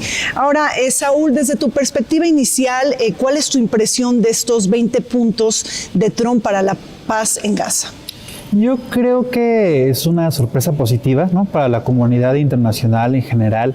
Creo que desde la retórica de Trump llegamos a ver planteamientos que parecían sumamente preocupantes, como ese de convertir a Gaza en la Riviera de Medio Oriente, con una salida que llamaban ellos voluntaria de la población palestina. Todo ese tipo de planteamientos ya están hoy fuera de la mesa y se está planteando que se mantenga Gaza como un territorio palestino. Sin embargo, pues sí hay espacio, digamos, para la duda. Ya en enero hubo un primer cese al fuego que pues no se ha mantenido, no se pudo mantener, ¿no? Creo que la primera fase pues sí luce aceptable, pero digamos lo que viene después es lo complicado, ¿no? ¿Cuál va a ser la gobernanza de Gaza? ¿Qué autoridades va a tener? ¿Cómo se van a elegir?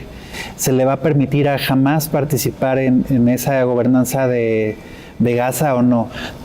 ¿Qué tanto van a deponer las armas, por ejemplo, que es uno de los puntos, líneas rojas que marcaba Netanyahu, que Hamas entregara las armas?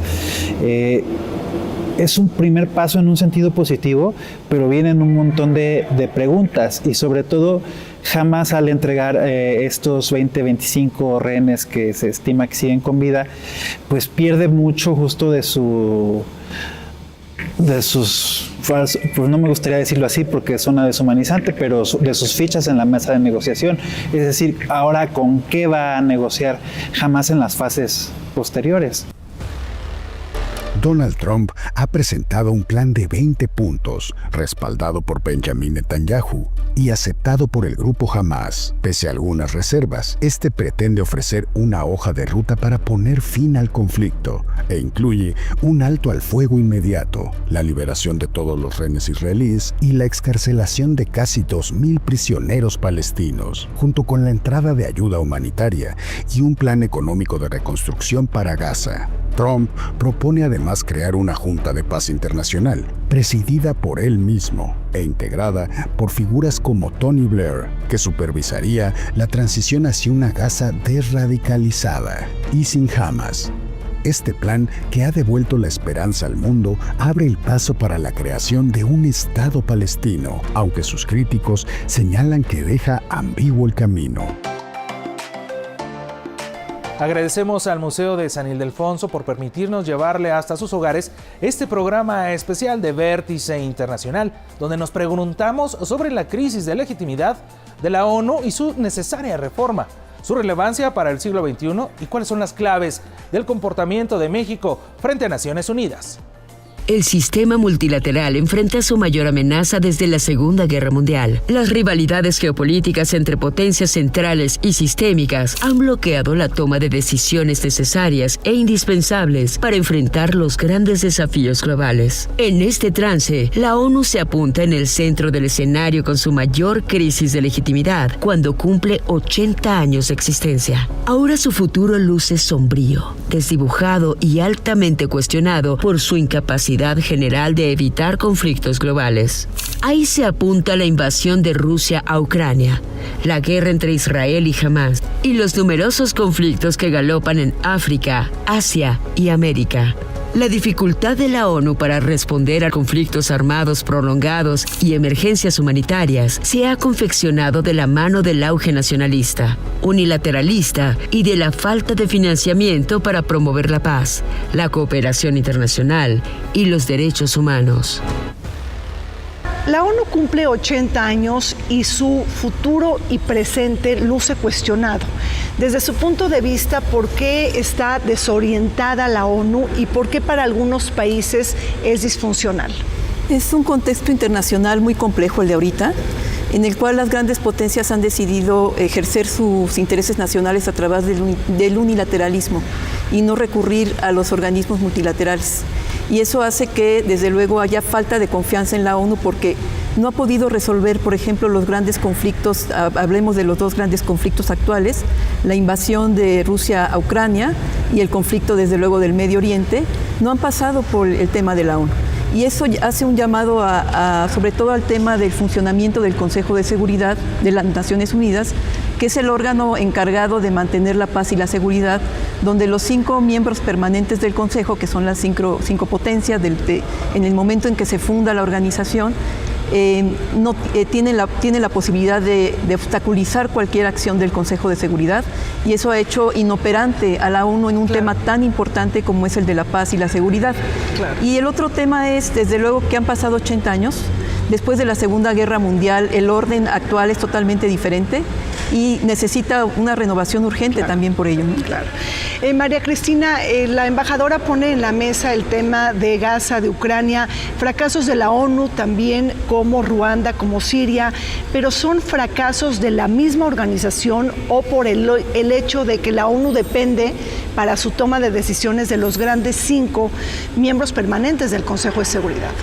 Bueno, primero yo añadiría lo que dice la embajadora, que el mundo en el que nació la ONU ya no existe. Sí.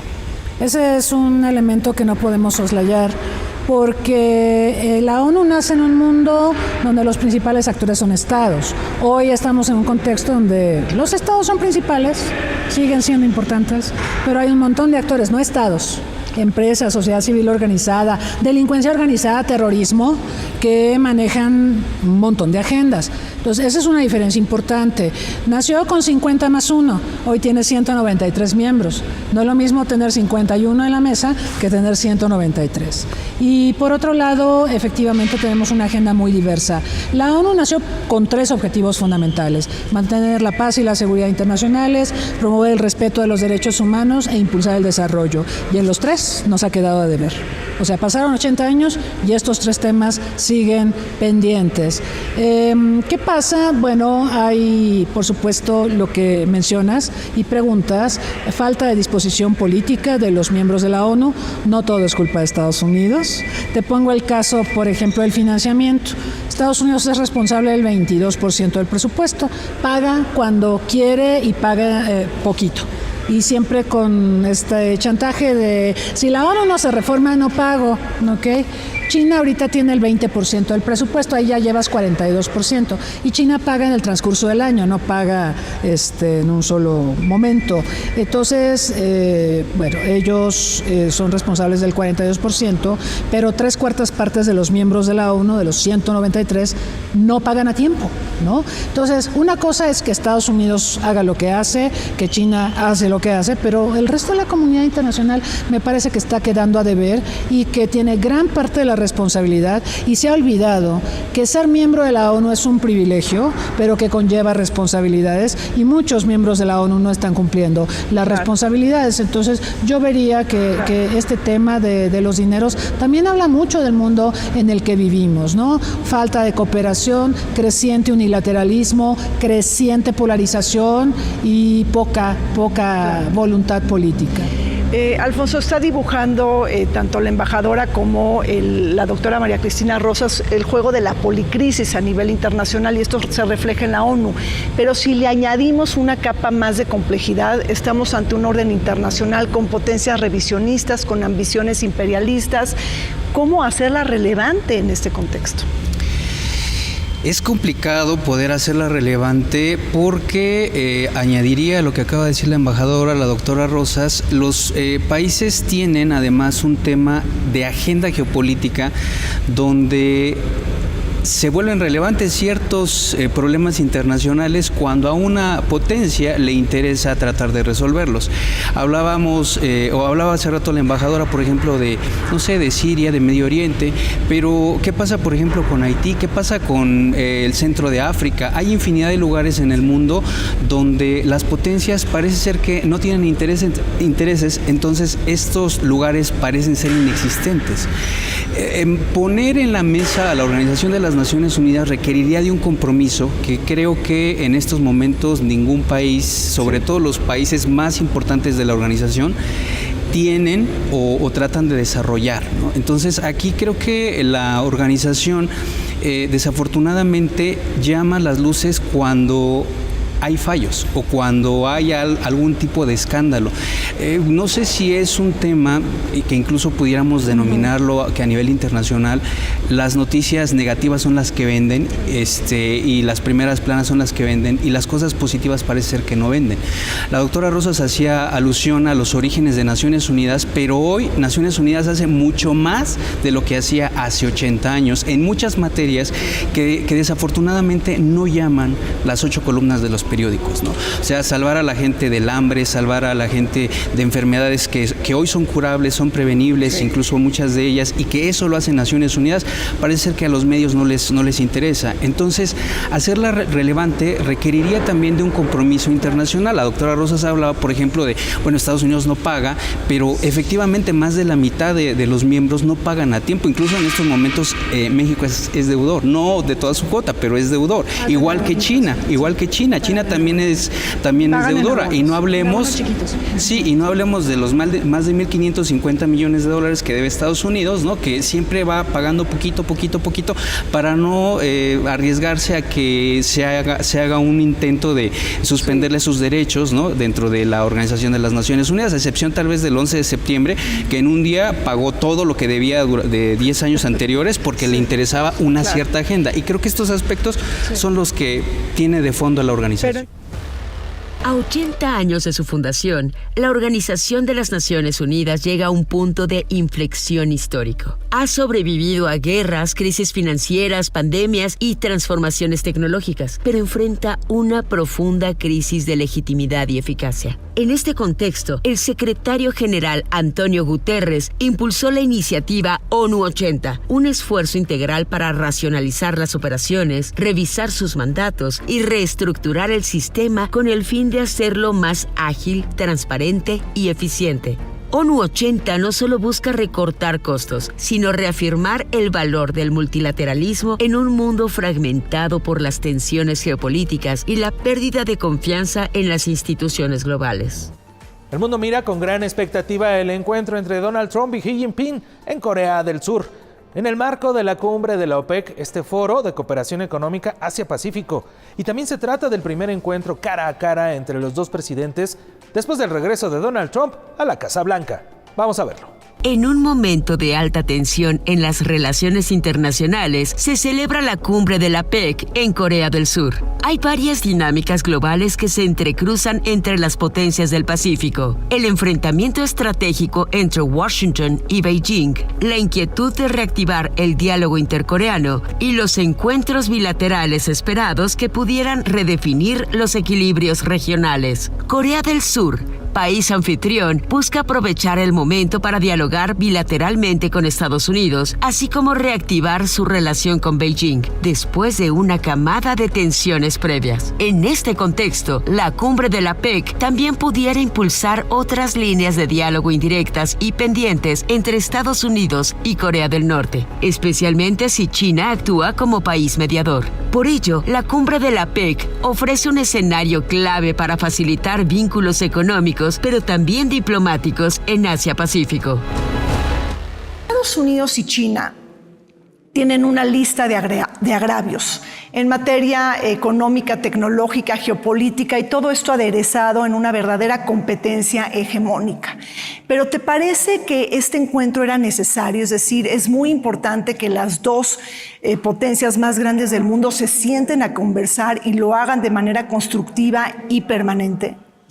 Absolutamente, Rina. Creo que ya ha habido conversaciones entre Xi Jinping y Donald Trump, incluso en este segundo mandato, pero han sido conversaciones telefónicas. Claro. Pero esta va a ser la primera vez que se reúnen cara a cara y van a tener pues una larga lista de temas que discutir y que tienen que ver, como mencionabas, con esta creciente rivalidad geoestratégica y geoeconómica entre China y Estados Unidos, que obviamente deriva de el extraordinario auge económico y que se traduce también en una creciente fortaleza militar y política de China a partir de las reformas de Deng Xiaoping en los años 80, pero que desde la accesión de China a la Organización Mundial del Comercio, pues se ha dado un fortalecimiento de su economía y China se ha vuelto pues la segunda economía del mundo si lo tomas con ciertas medidas y la primera incluso si lo tomas a nivel de paridad de poder de compra.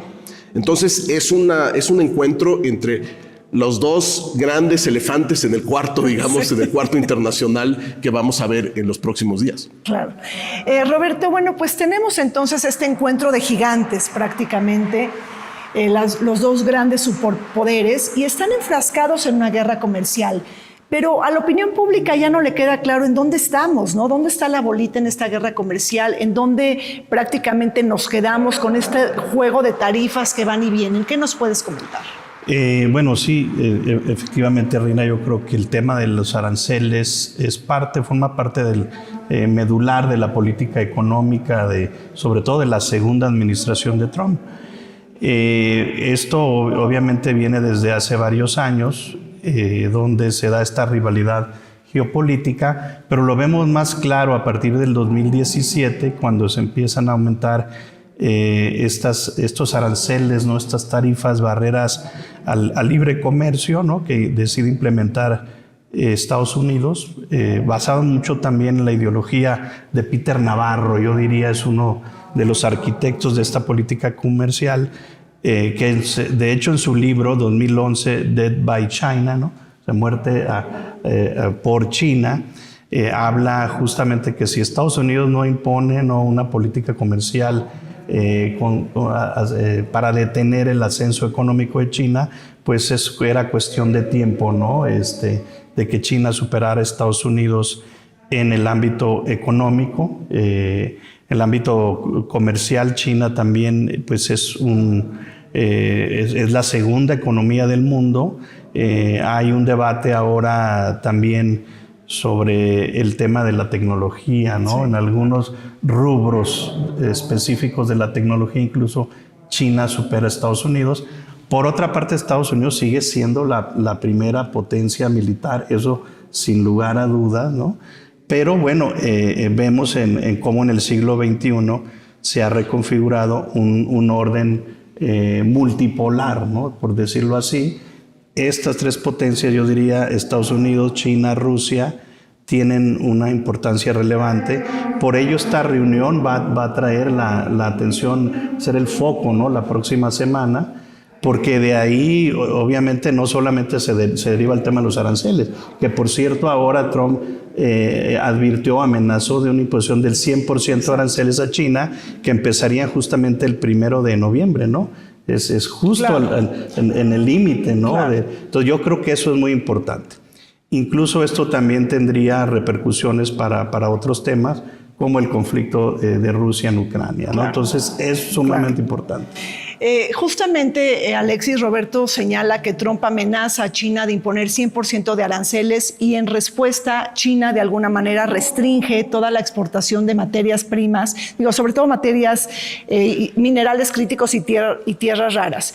Y ahí, ¿cómo está el juego de interdependencias entre Estados Unidos y China en esta materia, que me parece que es algo estratégico y que está marcando la agenda de la geopolítica global? Yo creo, Rina, que ha sido muy interesante porque la discusión lleva ya varios años. Si recuerdas esa pequeña obrita de Chris Miller sobre The Chip War, esta idea de que los semiconductores, tecnologías emergentes, los drones, las telecomunicaciones, la computación cuántica, todo eso descansa en esas tierras raras, en esos minerales estratégicos, y ahí, mucho me temo para la administración Trump, el gobierno de Xi Jinping tiene por ahora la ventaja. Por lo menos hasta que Estados Unidos no pueda acceder a otros espacios, otros mercados y otras oportunidades para encontrar estos recursos. Entonces, ese choque se dio y China dijo, muy bien, tú quieres imponer estos aranceles, nosotros vamos a restringir el acceso a estos materiales que son críticos para la industria de defensa y la seguridad nacional de los Estados Unidos.